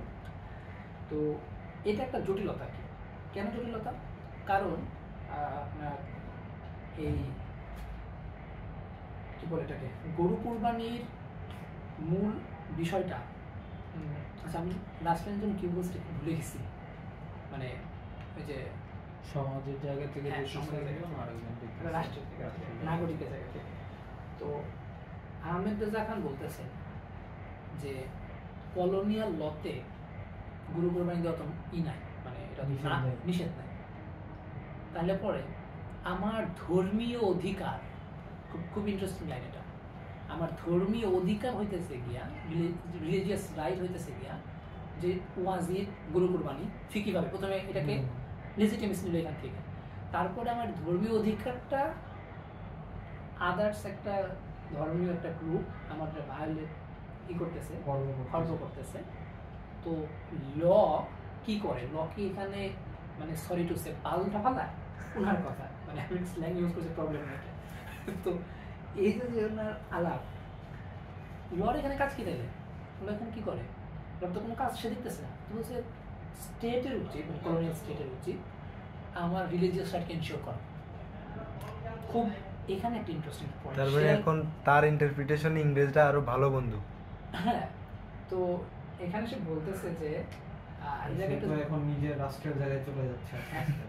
একটা জিনিস খেয়াল করবে, এইটা বলার পরে অনেকে বলবে এই তো আহমেদ রেজা খান তো ব্রিটিশদের তাহলে আর আবুল কালাম ব্রিটিশ বিরোধী, এই জন্য পুরো আলাপটাতে কলোনিয়াল, বনামেন্টি কলোনিয়াল, তথাকথিত ডিকলোনিয়াল এই সমস্ত ক্যাটাগরিতে বোঝা যাবে না। কারণ আমি আপনাকে বলি, হিস্টোরিয়ান রোহিত দে বলতেছে গরুর গোস্ত না খাওয়াটা একটা ডিকলোনিয়াল প্রকল্প, আর গরুর গোস্ত খাওয়াটাই ছিল একটা কলোনিয়াল বিষয়। কারণ ব্রিটিশরা খাইতো, খাইলে কলোনিয়াল, এটাই। হ্যাঁ, মানে এরকম একটা লজিক তো হাজির হইতেছে। তার মানে ব্রিটিশরা ছিল বিফ কনজাম্পশনের প্রধান মানে আর কি বিফ কলোনির। আমি রোহিতের কোটেশন শোনাচ্ছি আপনাকে, the colonial state came to be associated with beef consumption and the British Army became the largest buyer of the beef. The colonial state had long been resistant to the banning cow slaughter. মানে এটাই হইতেছে যে গরু প্রধান লোক, একেবারে সর্বোচ্চ হত্যা। মুসলমানরা কি খায়? ব্রিটিশ আর্মি যদি বেশি গরু খায়, তো ওদের কিন্তু আটকাইতে পারতেছে না হিন্দুরা, ওদের কিন্তু আটকাইতেছে। মানে তার মানে আহমেদ রেজা খান যে বলতেছে যে পাবলিক স্পেয়ারে আমার সভরেন্টির উপরে আঘাত করতেছে, আমার মুসলিম সেলফের উপরে আঘাত করতেছে হিন্দুরা, এটা কিন্তু লেজিটিমেসি আছে, এটা কিন্তু আমার গ্রাউন্ড আছে। মানে উনি কিন্তু ব্রিটিশদের দালালি জায়গাতে করছে এরকম। সেটা খুব ইন্টারেস্টিং একটা কথা বলতেছে যে আমাদের এখন তো কলোনিয়াল ল সাপেক্ষে এটাকে লেজিটিমেসি নিতে চাইতেছে। এটা কি আমরা গুড সিটিজেন, গুড লিবারেল এই সমস্ত জায়গা থেকে বলবো? একটা নেক নাগরিকের জায়গা থেকে, কলোনিয়াল স্টেটের একটা নেক নাগরিক, ভালো নাগরিক, এরকম জায়গা থেকে দেখবো? বলছেন না। কেন? কারণ একজন সেকুলার যে ধর্ম তৈরি করে, উনি এরকম ধর্ম তৈরি করে প্রকল্প নিয়ে বসেন নাই। ওনার এটা ডিফারেন্ট। উনি এখানে মুসলিম মানে কলোনিয়াল টাইমে যে সভরেন্টি যে ক্রাইসিস চলতেছিল, সেই ক্রাইসিসে উনি সভরেন্টি ক্লেম করতেছিলেন এটার ভিতর দিয়ে। এটা একটা ইম্পেরিয়াল ডোমেইনে সভরেন্টি ক্লেম, ঠিক আছে, পাবলিক লাইফের সাপেক্ষে ওনার মূল আলাপ। তো এইটা উনি আলাপ করলেন। তারপর উনি বলতেছেন যে উনি কিছু প্র্যাগম্যাটিক লজিক হাজির করলেন যে আসলে ভাই, গরু কোরবানি একজনের একটা গরুতে 7 জন কোরবানি দেওয়া যায়, যেটা সত্য কথা। তো উট কোরবানি আমাদের পক্ষে অসম্ভব, কোরবানি উঠে চল উঠে যাবে। আর বকরি কোরবানিও তখন মানে আমার কি ছিল, আর ওটাও তখন এক্সপেন্সিভ ছিল, এক্সপেন্সিভ ছিল। তো এই কারণে গরুটাই আমাদের দিতে হবে, প্র্যাগম্যাটিক কথা। আর গরু কোরবানি দিলে পর লাভ কি? এইটা থেকে চামড়া টামড়া হবে আমাদের হিন্দু ভাইয়েরা। উনি কিন্তু হিন্দু মানে এরকম না জেনোফোবিক, এরকম না। তিনি বলছেন যে হিন্দু ভাইয়েরা এখান থেকে চামড়ার ব্যবসা করতে পারবে, জুতা বানাতে পারবে, ব্যাগ বানাতে পারবে, একটা প্র্যাগম্যাটিক লজিক দিয়েছে। তারপর উনি হাজির করতেছেন কম্পারেটিভ রিলিজিয়নের একটা আলাপ, যে হিন্দু ধর্মে এটা খুব ইন্টারেস্টিং। আমাদের যেখানে মডার্ন ওয়েতে হিন্দু ধর্মের যে ইন্টারপ্রিটেশন, তখন আপনার ওই যে কি যেন গরু নিয়ে আলাপ করছে, কি যেন ঝুনঝানি কি যেন আসে আমার ওর আলাপ হইতেছে যে মানে আগে ঋষিরা গরু খাইতো, বড় বড় ভক্ষ পালন করতো। আপনি দেখবেন যে বিদ্যাসাগর বা ডিরোজি ওরা যখন গরু খাওয়ার বিষয়ে কথা বলতে তোমরা তো হিন্দু ধর্মের বিষয়ে বুঝবে না। কেন? কারণ হিন্দু ধর্ম তো হইতেছে গরু খাইতো আগে, মানে ঋষিরা গরু খাইতো, তাদের কথা হচ্ছে এরকম। তো এখানে কিন্তু মডার্ন ওয়েতে যে ইন্টারপ্রিটেশনটা, এটা কিন্তু আহমেদ রেজা খান করতেছেন এবং নিতেছেন। আহমেদ রেজা খান এই জায়গায় কিন্তু সে মডার্নের ইন্টারপ্রিটেশন নিতেছেন, খুব ইন্টারেস্টিং। মানে উনি বলতেছেন যে আমরা তো দেখি রামায়ণে, মহাভারতে কৃষ্ণ রাম এরা তো বনগরু শিকার করে, বনগরু হরিণ শিকার করে। আমরা তো দেখি হইতেছে গিয়া ইন্দ্রজিৎ বা আমরা যদি উপনিষদ ঋগ্বেদে এগুলোর ভিতর দেখি যে ইন্দ্র একসাথে 20টা করে 21টা করে সার খায়। মানে ওদের জায়গা থেকে, ওদের ভিতর থেকে আলাপ করছে। গরু খাওয়া নিয়ে তো আসলে ওদের যে উসুলি জায়গা যেত আর কি, মানে অমুসলিম বলতে হিন্দু ক্যাটাগরি, তো এদের তো আসলে সমস্যা দেখি না, এটা তো আছে। তারপর খুব ইন্টারেস্টিং আলাপ করছেন যে তো হিন্দু ভাইরা যদি মনে করে থাকেন গরু তাদের মা, এটাই হচ্ছে তাদের প্রমিসের জায়গা, ফ্রেন্ডশিপের, ওনাদের এদেরকে মারা যাবে না, ওদের মনে কষ্ট হবে। কিছু কিছু ভাইরা তো সাপেরও পূজা করে, তো আমরা কি সাপ মারা বন্ধ করে সাপের কেমন খেয়ে মেরে যাবো? বললাম না, মানে যথেষ্ট মানে আলাপের ভিতরে হিউমার মিশে আলাপ করতেছে। তো আমরা কি সাপের কেমন খেয়ে মারা যাবো? আসলে তো করে, হ্যাঁ, মনসার আছে বা আরো ইয়ে আছে। তো এইটার মধ্যে দিয়া তারপরে উনি হাজির করতেছেন হইতেছে কি আপনার এই দুটো হাজির করার পরে উনি বলতেছেন যে সব মিলে আমাদের ভাই গরু কোরবানি দিতে হবে, এবং একটা গরু কোরবানি হওয়ার ভিতরেই একটা সভরেন মুসলিম এক্সিস্ট করতে পারে। একটা মুসলমান তার সভরেন্টি ক্লেম করতে পারবে, একজন মুসলমান তার মুসলিম বিং তা নিয়ে হাজির হতে পারবে অ্যাজ এ সাবজেক্ট, পাবলিক স্পেয়ারে তার পাওয়ারটা থাকবে, ঠিক আছে। একটা গরুর রক্ত যখন মাটিতে পড়ত, তার মানে একজন মুসলিম সভরেন, মানে সভরেন একজন মুসলিম একদিকে, গরুর কোরবানি হয়, একজন সভরেন মুসলিম বাইচে থাকতে পারবে যদি একটা গরু হয়। এটা তার সভরেনিটির প্র্যাকটিস, মানে এটাকে সে আর কি একটা প্রমিসের যে জায়গাটা ছিল আর কি ওদের, মানে জমিতলা হিন্দের, যে এদেরকে আমার প্রমিস এটা রক্ষা করতে হবে, তোমার বন্ধুত্ব টিকে রাখার জন্য রক্ষা করতে হবে। বলছেন না, বন্ধুত্ব টিকে রাখা না, আমি বাইরেই থাকতে পারবো এই গরুটা কোরবানির ভিতর দিয়ে, গরুটার রক্ত মাটিতে পড়বে, এর ভিতর দিয়ে আমি বেঁচে থাকতে পারবো, আমার মুসলিম সেলফ এজেন্সি নিয়ে বেঁচে থাকতে পারবে। ঠিক আছে, একমাত্র ওই সেটা হচ্ছে কি গরুকে কোরবানি হইতে হবে, এবং এই গরুর রক্ত মাটিতে পড়া মানে আমার রক্ত পড়বে না, আর গরুর রক্ত না পড়লে পরে আমার রক্ত পড়বে। এটা হচ্ছে তার পজিশন। আমরা হয়তো আমরা এখন অনেকেই মনে মনে ভাবতেছি যে আজকাল তো ভারতের অবস্থা এরকমই, তো সেটা মিথ্যা কিছু বলে না। আমরা আজকে সাপেক্ষে মিলাবো না, আমরা তখনকার সাপেক্ষে বার্তা করতেছি। আজকে কি হয়েছে না সেটা পরের আলাপ, সেটা আমরা নিজেরা অন্য সময় কথা বলবো। তো তারপরে আহমেদুল্লাহ খানের এইটার কাউন্টার দেওয়ার জন্য জমিতুল আহমেদ থেকে আসলো আমার মিতা, মৌলানা আব্দুল বারী ফারুকী মহলে। তিনি ছিলেন গান্ধীর ফ্রেন্ড এই অর্থে একটা প্রবাদই ছিল তখন এরকম, বা একটা স্লোগান ছিল, রুলিং মহাত্মা গান্ধী কা, ফতোয়া আব্দুল বারী কা,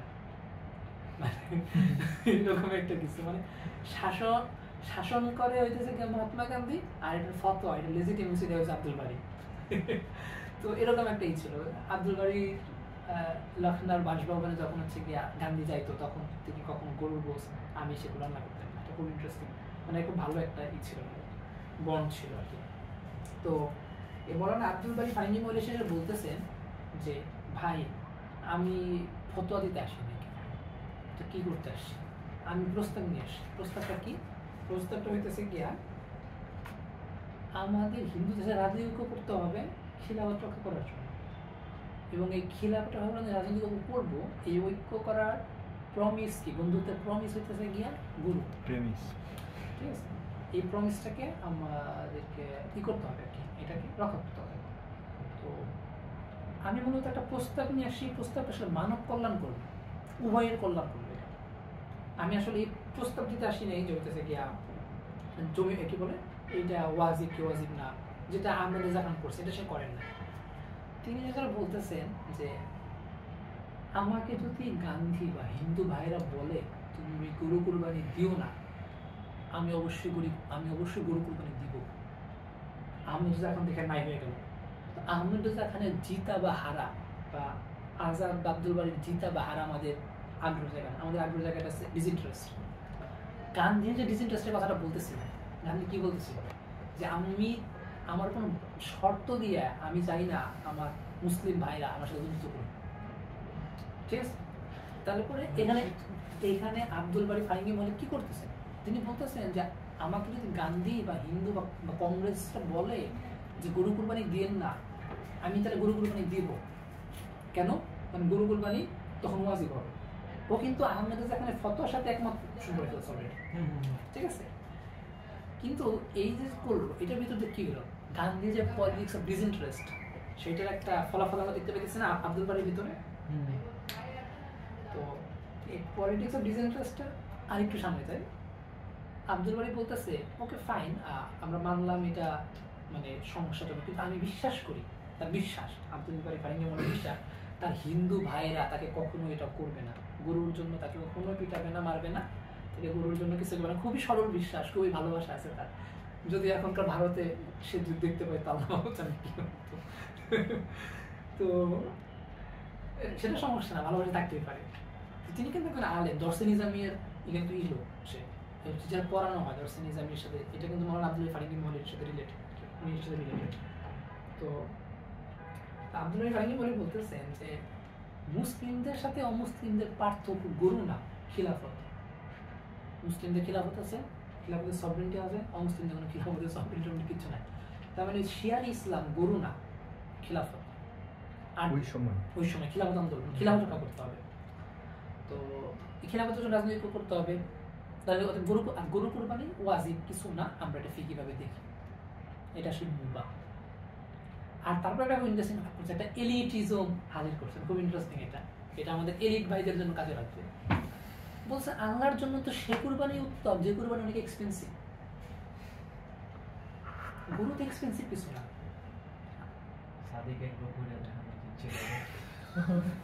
ঠিক আছে, তো এই যে আল্লাহর জন্য সেই কুরবানি উত্তম যে কুরবানি খুব এক্সপেন্সিভ, এটা তো আসলে সবচেয়ে উত্তম এটা। কারণ আল্লাহ যেরকম বড় আল্লাহর জন্য কুরবানি হইতে তার হবে। কুরবানটাও এরকম, এর জন্য এরকম বড় কিছু করতে হবে। তো এটা তো আল্লাহর শানের সাথে সম্পর্কিত, তাই না? তাই সেভাবে দেখতেছে। তো এইটার ভিতর দিয়া আব্দুল বাদী বলতেছেন যে আমাদের এখনকার মূল বিষয় হইতেছে যে ফ্রেন্ডশিপটাকে বল রাখা, কিন্তু এটা কন্ডিশন না। কন্ডিশন জায়গা থেকে না, কন্ডিশনের জায়গা থেকে হলে আমি সে কুরবানি করবো এটা বলতেছে। আবার সে এগ্রি করে নিয়েছেন বেঙ্গলে, যেখানে কুরবানিতে বাধা দেয়, তখন তো বেঙ্গলে বাধা দিচ্ছিল, এইখানে কুরবানি করা ওয়াজিব, এটা আবার সে এগ্রি করে নিয়েছেন। ও এটা তো একটা ডিবেট চলতেছে তাই না? ডিবেট চলতেছে, এটা কিন্তু ওয়াজিব। সে কিন্তু মৌলানা আহমদ খানের পয়েন্টটাকে নাকচ করেন, কোয়ালিফাই করে নাই। সেইটাকে নিয়ে, কারণ জানি এটাকে নাকচ করার ভিতরে তার লাভ নাই, ওগুলো লস আছে, বুদ্ধিমান লোক। এবং সে আসলে তো এটা নাকচ করার ভিতরে আসেন না, তিনি তো আসেন যে ডিসইন্টারেস্টের জন্য, নিঃস্বার্থ একটা রাজনৈতিক গঠন করতে চান তিনি। তাহলে আমরা এখান থেকে পাইতেছি মাদানী হুজুর আলাপ এখন প্রপারলি আসে নাই, ওটা আমরা মাদানী হুজুর আলাপ বলে ফেলি। এই যে নন ভায়োলেন্ট আলাপ, বাই দ্য ওয়ে আব্দুল বারী ফারুকী মৌলী কিন্তু গান্ধীর স্বদেশী আন্দোলনকে জিহাদ বলতেছেন, পণ্য বয়কট করাকে জিহাদ। ঠিক আছে, কেন? কারণ এটা আসলে ইংরেজরা খিলাফত আক্রমণ করছে, ওদেরকে ক্ষতিগ্রস্ত করতে পারে, এক ধরনের লড়াই। এখন যেরকম ইন্ডিয়ান পণ্য বয়কট করা এক ধরনের জিহাদ হইতে পারে যদি আলেমরা ফতোয়া দেয়। ইসরায়েলি পণ্য বয়কট করা আমার মতে তো আসলে অ্যাকর্ডিং টু এই ফতোয়া অনুযায়ী তো জিহাদ হবে, এটা জিহাদি হবে এই মুহূর্তে, তার মানে প্রত্যেক জিহাদের শামিল। আচ্ছা, তো এই অবস্থাতে আমরা যেটা বলতে চাইছি, মাদানী হুজুরা বলতেছে মহাত্মা গান্ধী যে নন ভায়োলেন্ট মুভমেন্ট করতেছে, হুসাইন আহমেদ মাদানী, হ্যাঁ, এইটা হইতেছে নববী পদ্ধতি। এটা খুব ইন্টারেস্টিং। এটা হচ্ছে নববী পদ্ধতি, নববী মানহাজ। মানহাজি বলতে একটা ক্যাটাগরি নিউ মিডিয়াতে চর্চা হয়, মানহাজি নবুয়া, মানে রাসূলের মানহাজ, কোনো ইসলামিস্ট গণতান্ত্রিক পদ্ধতি রাজনীতি চলবে না। নববী মানহাজ আওয়াজ দিতে হবে, কোনো ধরনের ক্ষমতা এটা কেড়ায়, এটা হচ্ছে নববী মানহাজের মাক্কি যুগ, মদিনা যুগ থেকে পাওয়ার প্র্যাকটিস, শারিয়ার ইত্যাদি ইত্যাদি বলে। তো এইটাকে দিয়ে নববী মানহাজ, এটা রাসূল মক্কাতে করছেন। তো এইটার কাউন্টার আকার হাজির হইতেছেন আরেক দেওবন্দি উলেমা, সে হচ্ছে গিয়ে জাফর আহমদ ওসমানী, যিনি লালবাগ মাদ্রাসা তৈরি করেন, সে সম্পৃক্ত ছিলেন। এবং এই অঞ্চলের উলেমাদের মানে তার তত্ত্বাবধানে মূলত এখানকার উলেমাদের যেমন শামসুল হক ফরিদপুরি, তারপরে মৌলানা আতাহার আলী, আমাদের বাংলাদেশ কেন্দ্রিক তারা ছিল। ইভেন উনি পাকিস্তান হওয়ার পরে উনি প্রথম হচ্ছে গিয়া মানে ঢাকা থেকে পাকিস্তানের পতাকা উত্তোলন করে, আর পশ্চিম পাকিস্তান থেকে মৌলানা সাব্বির আহমদ ওসমানী। হ্যাঁ, তো খুব ইন্টারেস্টিং বিষয়। তো তিনি ওইখানে উনি বলতেছেন তার মুদ্দাদা কওমিয়াতে ক্রিটিক করছেন, তার একটা আরবি বই আছে, সেখানে উর্দু ট্রান্সলেশন করছেন পরে উনি নিজে। তো উনি বলতেছেন যে আসলে এটা কোন দিক দিয়ে নবী মানহাজ হয়? রাসূল কি পাওয়ারলেস হওয়ার জন্য এটা করছেন মক্কাতে, নাকি একটা পাওয়ার তৈরি করার, গেইন করার জন্য? পাওয়ার গেইনের কোশ্চেনটা মানে এটা তো রীতিমতো অসংলগ্ন একটা আলাপ হইল। ওনার মানে কি বলে কম্পোজিট ন্যাশনালিজম নিয়ে মাদানী হুজুরের যে পজিশন, এটা ভয়ঙ্কর ক্রিটিক করছেন জাফর আহমদ ওসমানী। তো আমাদের যে এখন যেহেতু মাদানী হুজুরের ওই ক্রিটিকটা নিয়ে আমাদের আলাপ না, তো আমি ওইদিকে যাবো না। তো এই যে তিনজন মৌলানার আমরা আলাপ করলাম, মানে একজন ফ্রেন্ডশিপ নিয়ে কথা বলতেছেন, একজন ফ্রেন্ডশিপ অ্যাপ্লিকেশন নিয়ে কথা বলতেছেন, আরেকজনের টোটাল স্ট্রাকচার নিয়ে কথা বলতেছেন। এই তিনজন আলেম গান্ধীর সাথে বা তৎকালীন কংগ্রেসের সাথে কি ভাই কোনো টাকা পয়সা চুক্তিতে গেছিল? কেউ টাকা দেয় তাদেরকে। আজকালকাল তো হয়তো যে কি আপনার উলেমাদেরকে টাকা পয়সা কিনা যায়, হেফাজত নেতা কিনা যায়, অনেক দলের নেতা কিনা যায়, ফ্রেন্ডলি স্পিকিং এটা আসলে ট্রু কিনা যায়। আসলে কোনটা কিন্তু ওই জায়গায় অনেস্ট, ওটা কিন্তু গান্ধীর কাছ থেকে ওটা টাকা পয়সা নেয়, কংগ্রেস কাছে টাকা পয়সা নেয়। তাহলে ওরা কি করছে, ওরা কেন গেছে, কিসের ভিত্তি করে গেছে? ফ্রেন্ডশিপের উপরে।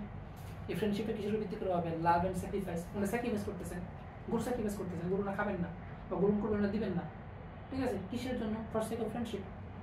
এই যে মোহাম্মতটা, এই মোহাম্মতটা আবার ইসলামের যে রুলস, ইসলামের যে কোরআনের যে ওই যে গুড নন মুসলিম ব্যাড নন মুসলিম, তো ওই যে কোরআনের গুড নন মুসলিমের সাপেক্ষে উনি ফ্রেন্ডশিপটা করতেছেন উনার মুসলিম সেলফের জায়গা থেকে, উনি আর কি ওনাদের মতে আর কি এরকম। তার মানে আমরা যদি ওনাদেরকে বলি যে মাদানী হুজুররা বা যাত্রা বা আপনাদের ভাইনি বড়রা, ওদের জন্য আমরা এটা পাইনি এটা পাইনি, মানে আমরা যদি স্বাভাবিক কায়দায় এরকম রিডিং করা শুরু করি, তাহলে জটিলতা আমাদেরকে বুঝতে হবে যে এই ডিসইন্টারেস্টটা যে গান্ধী আনলো, এইটার প্রতি যে ওনাদের মুগ্ধতা, এইটার প্রতি যে ওনারা বিশ্বাস করলো, ওনারা যে এটাকে কবুল করলো। গান্ধী এটা আবার ভগবত গীতা, এবং ভগবত গীতার ওই পজিশনটাকে আমরা ইসলামিক জায়গা থেকে লেজিটিমেসি দিতেছে। খুব ইন্টারেস্টিং পয়েন্ট। এখন কোশ্চেন হইতেছে গিয়া গান্ধীর ডিসইন্টারেস্ট কোশ্চেন, ফ্রেন্ডশিপ কোশ্চেন, এইটা শুধু কলোনিয়াল পিরিয়ডে হয়েছে, আগে ছিল না। আমার কথা হচ্ছে আমার আলাপ এটা আগেও ছিল, এই ক্যাচালটা আগেও লাগছে। কার সাথে লাগছে? আওরঙ্গজেব এবং দারা শিকোর ক্যাচাল। এই ক্যাচালের একটা গুরুত্বপূর্ণ অংশ হচ্ছে ফ্রেন্ডশিপ, অমুসলিমের সাথে হবে কিরকম গ্রুপটা, এই ধরনটার উপরে। এইটা নিয়ে আওরঙ্গজেবের পক্ষে ছিল মুজাদ্দিদি তরিকার শেখ আহমেদ শহীদের, ছিল শেখ মাসুম। আর দারা শিকোর পক্ষে ছিল তৎকালীন চিস্তিয়া তরিকার একটা ধারা, একটা, এবং হচ্ছে গিয়া, এবং দারা শিকোর আইডল ছিল মূলত রাম। দারা শিকো একজন কি, আপনারা তো জানেনই, দারা শিকো সম্পর্কে বিস্তারিত পরিচয় দেওয়ার দরকার নেই। দারা শিকো হচ্ছে কি আওরঙ্গজেবের ভাই, মানে শাহজাহানের ছিল না, শাহজাহানের ছেলে। তো দারা শিকো কি করতেছেন? দারা শিকো উপনিষদ অনুবাদ করছেন। আমরা ওই সময় মুঘল এম্পায়ারে দেখবো যে ট্রান্সলেশন মুভমেন্ট হইতেছে, আপনার সংস্কৃত থেকে ফার্সিতে ট্রান্সলেশন, এগুলো শামকর নায়ার, সন্দেশ রহমানিয়াম বা ওয়েস্টে হয়েছে না, ওয়েস্টটা হয়েছে মানে তৎকালীন টাইমে, ওই সময় ফার্সিতে অনুবাদ দিয়েছে আর কি, মানে সংস্কৃত থেকে মহাভারত, রামায়ণ, ইয়গনাসিস্তা, তারপর আরো আলাপ, মানে এগুলো না অনেক, এগুলো না খুব বিখ্যাত। যদি কারো আলাপ কেউ দেখতে চায়, কে বলে সন্দেশ সুব্রমণিয়াম আছে, মুজাফফর আলম আছে, শঙ্কর নায়ার আছে, এরকম। তো আমি মূলত যেটা ফোকাস করি দারা শিকোর যে আলাপটাতে, দারা শিকো মূলত রামকে আইডল আকারে পাইছিল, যে রাম শত্রুতা বিবর্জিত, যে রাম আধ্যাত্মিক, যে রাম তার শত্রুর প্রতি শত্রুতা রাখে না, মানে এনিমিটি নাই তার ভিতরে। এই এনিমিটি নাই, যে ফ্রেন্ডশিপ হইতে পারে, রক্তপাতবিহীন,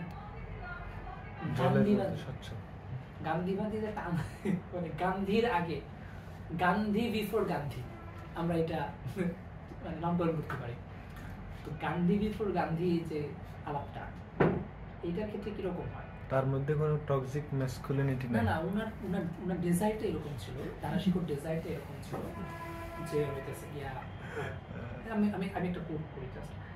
দারা Shikoh found a model for the Indian saint king for which he would have gone to build the moral foundation of his own regime. It is in the dream of Dara, where true to teaching of the Yoga Vasistha concerning time and narrative, the prince finds himself in the contemporary genealogy in which Dara is the younger brother of Rama and he is elder and contemporary. এই যে রাম হাজির হইতেছে দারা শিকোর ভিতর দিয়ে, এই রাম গান্ধীর ভিতর হাজির হইতেছে, আবার এই রাম সাভারকারের ভিতর হাজির হইতেছে। তো রাম রাজত্ব বলতে আমরা কোন রামরাজত্ব বুঝবো? সাভারকারের রামরাজত্ব, দারা শিকোর রামরাজত্ব, গান্ধীর রামরাজত্ব? এখন তো সাভারকারেরটা চলতেছে, এখন সাভারকারের চলতেছে, ক্লিয়ার। সাভারকারের রামরাজত্ব খুব ফ্যাসিবাদ, হিন্দুদেরকে আদারিং করে দিতেছে। তার মানে আরেকটা রামরাজত্ব আছে, গুড রাম ব্যাড রাম। আমরা একটু গুডস ব্যাড দিলে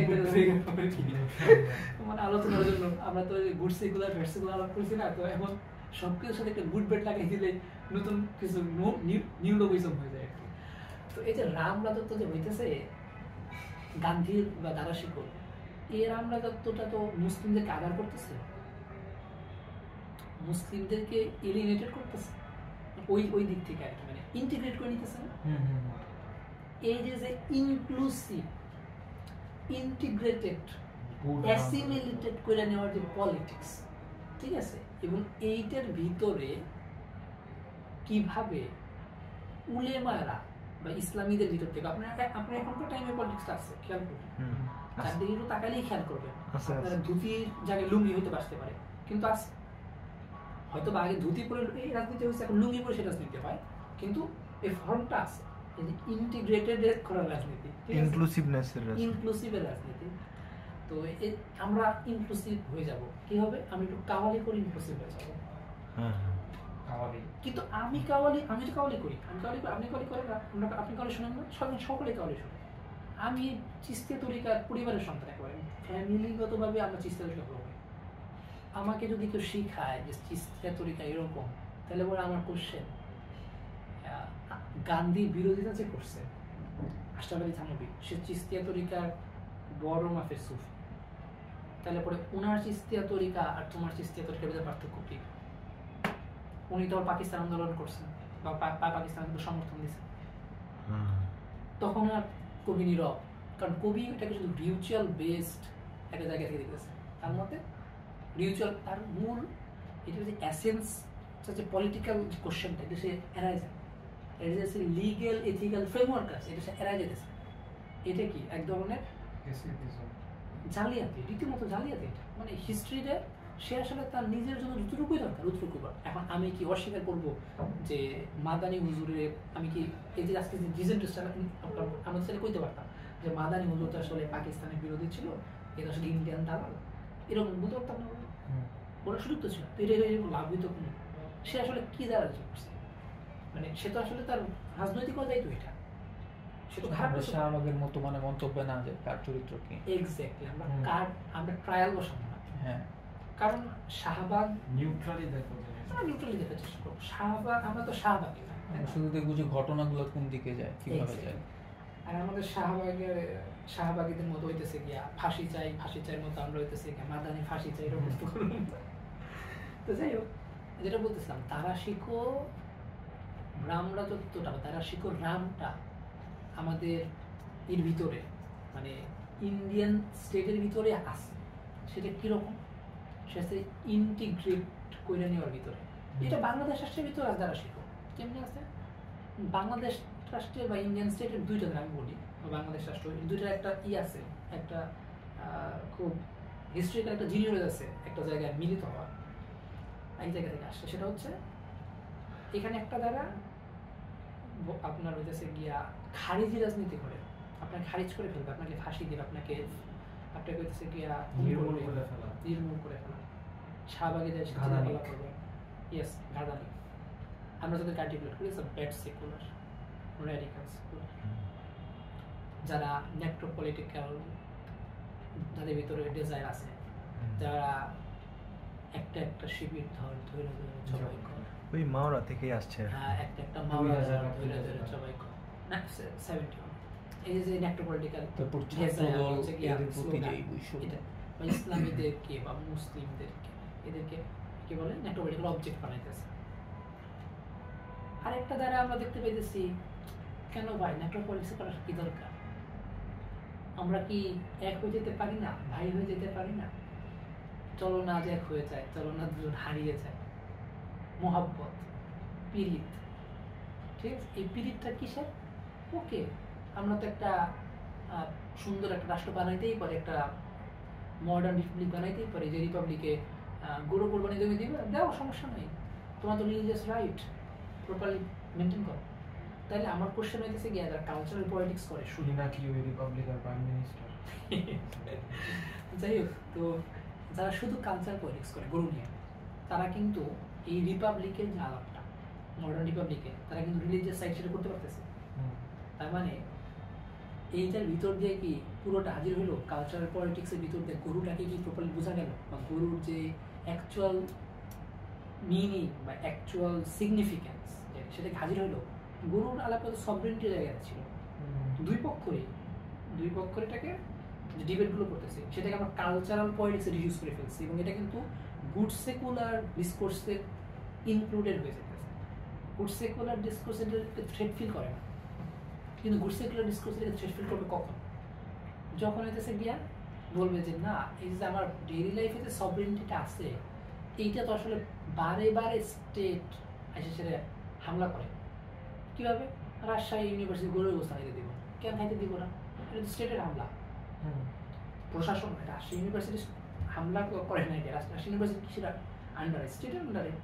প্রতিষ্ঠান সরকারি প্রতিষ্ঠান, মানে রাষ্ট্রীয় প্রতিষ্ঠান, সরকার একটা ফালতু শব্দ। সরকার হচ্ছে দিয়ে তোমার সরকার গুরুত্বপূর্ণ আমাদের কাছে এই মুহূর্তে, আমাদের রাষ্ট্র কনসেপ্ট বেশি গুরুত্বপূর্ণ এই মুহূর্তে। তো এই রাষ্ট্রের জায়গা থেকে তো আমি নিগৃহীত হইতেছি, বাট তো যখন বলবে যে না, এই সভরেন্টির ধরনটা রাষ্ট্রের যে অ্যাকচুয়াল সভরেন্টি, যেটা কি পপুলার সভরেন্টি, এইটার জায়গায় আসলে যেমন ইসলামিজমের একটা প্রপোজিশন আছে, ওরা বলে যে আল্লাহর সভরেন্টি, গড সভরেন্টি বা ডিভাইন সভরেন্টি, তাই না? হাকিমিয়া বলে যে ক্যাটাগরিটা, মাউদুদি বা আদার্স ট্র্যাডিশনাল উলেমা, তারা এটা প্রপোজাল দিছে। তো এটা স্টেটের ভিতরে যদি থাকে তাহলে পরে একটা স্টেট ইসলামিক হইতেছে না, ইসলামিক স্টেট হয় না, কিন্তু এটা ইসলাম বান্ধব একটা স্টেট হয়। এখানে কিরকম ইসলাম বান্ধব সেটা এটা আরেক আলাদা। মানে এখানে হইতেছে কি আপনার মানে আপনার মুসলিম সেলফ বা মুসলিম বিং এবং মডার্ন সিটিজেন এই দুইটা কনফ্লিক্ট করতেছে না, যেটা বারে বারে কনফ্লিক্ট হইতেছে। এই যে গরু খাইতে দিতে পারতেছে না, আপনার হিজাবের কারণে এক টিচারের প্রবলেম হইতেছে, ইত্যাদি ইত্যাদি। আপনার স্ত্রী অ্যানাউন্স করতে পারতেছে না, যাই এই যে কাহিনীগুলো, এই রাষ্ট্র যে নানান ধরনের ক্ষমতা চর্চা করে, ঠিক আছে, ওই ক্ষমতা চর্চাটা লাগাম ধরে রাখা যায়, এক লাগাম ধরে রাখা। অ্যাট দ্য সেম টাইম আধুনিক রাষ্ট্রের যে অহংকার, ও যে সার্বভৌম, ওর সভরেন্টির যে এত মানে ওই যে কি বলে দেমাগ, এই দেমাগটা চূর্ণ করা আধুনিক রাষ্ট্রের তো আমি অস্বীকার করতে পারতেছি না।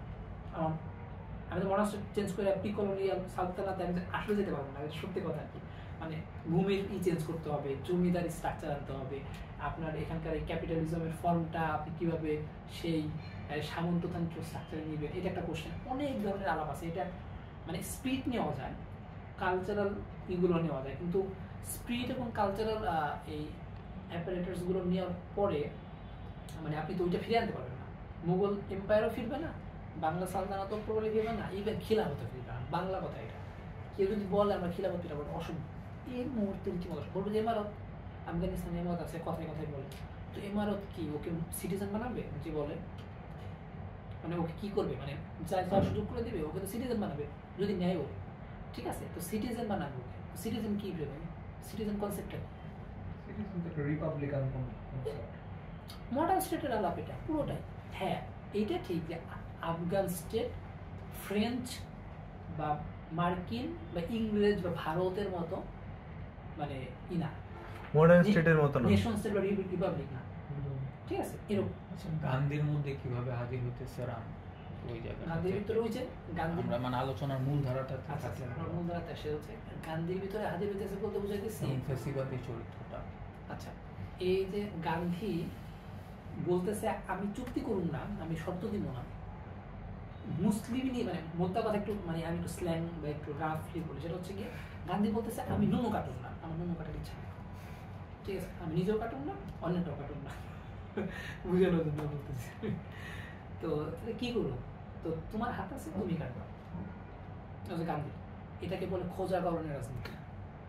আপনি থাকবেন, আপনাকে খারিজ করবে না, আপনাকে আলাদা করবে না, আপনাকে মাইয়া ফেলবে না, কিন্তু আপনার উৎপাদনের যে মানে কি বলে অর্গান, আপনার আপনার মানুষের শক্তি কীভাবে আসে, সমাজ কিন্তু তৈরি হয়, প্রজন্ম ভিতর দিয়ে হয় না, গোষ্ঠীতন্ত্র হয় না, আসতে তারপরে সমাজ হয়, তারপরে এটার একটা সংহতি হয় ইত্যাদি, তাই না? আমরা যদি কি বলে খালদুনিয়ান জায়গা থেকে বলতে গেলে আমি বলি মানে গান্ধী থেকে সে আমাদের নুনু কাটবে, সত্যি কথা বোঝার চেষ্টা করো, মানে সেটা আমাদের পেনিস কাটতেছে, কিন্তু আমরা কেন বলতেছি এটা পেনিস কাটতেছে, এটা হচ্ছে গিয়ে আমার মুসলিম বিং, আমার মুসলিম অস্তিত্বময়তা, আমার মুসলিম সত্তা, এই সত্তার যে রাজনৈতিকতা আছে সেটাকে খারিজ করতে হয়েছে। ইন্ডিয়ান স্টেটে মাদানী হুজুররা কি করতে পারছেন, এটা সেকুলার স্টেটে ওনা কি করতে পারতেছে? মাদানী হুজুর একটা ইন্ডাস্ট্রিয়াল কনসেপ্ট আছে যেটা হচ্ছে গিয়ে কি বলে আহলুল কিভাবে খারিজ করতেছেন ওনারা, মানে মুসলিম বিংকে কিভাবে খারিজ করতেছেন গান্ধী সাহেব? মুসলিম বিংকে গান্ধী সাহেব খারিজ করতেছেন, মানে খোঁজাকরণ করতেছেন, উনি তো খারিজের বিরোধী, খারিজ করতেছেন সাবারকাররা। আচ্ছা সাবারকাররা পিঠে পিঠে মারতেছে, উনি বলতেছে তুমি কেন পিঠে মারো গোসাই, ওদের আমাদের ভাই, কেমনে ভাই দেখো ডাক দিয়ে চলে আসবে। আচ্ছা ইনক্লুড করতেছেন এইখানে গান্ধী কি করতেছেন, গান্ধী আসলে গান্ধী এখানে পলিটিক্যাল সাবজেক্টিভিটি যেটা একজন মুসলিমের থাকতে পারে, আমার পলিটিক্যাল বিংকে তো নাই করে দিছে, একজন মুসলিমের যে রাজনৈতিকতা থাকতে পারে তার আইডেন্টিটির সাপেক্ষে গান্ধী ওই জিনিসটাকে নাই করে দিচ্ছে। রাজনৈতিকতা মানে মানে তার রাজনৈতিক বাসনা, পলিটিক্যাল ডিজায়ার।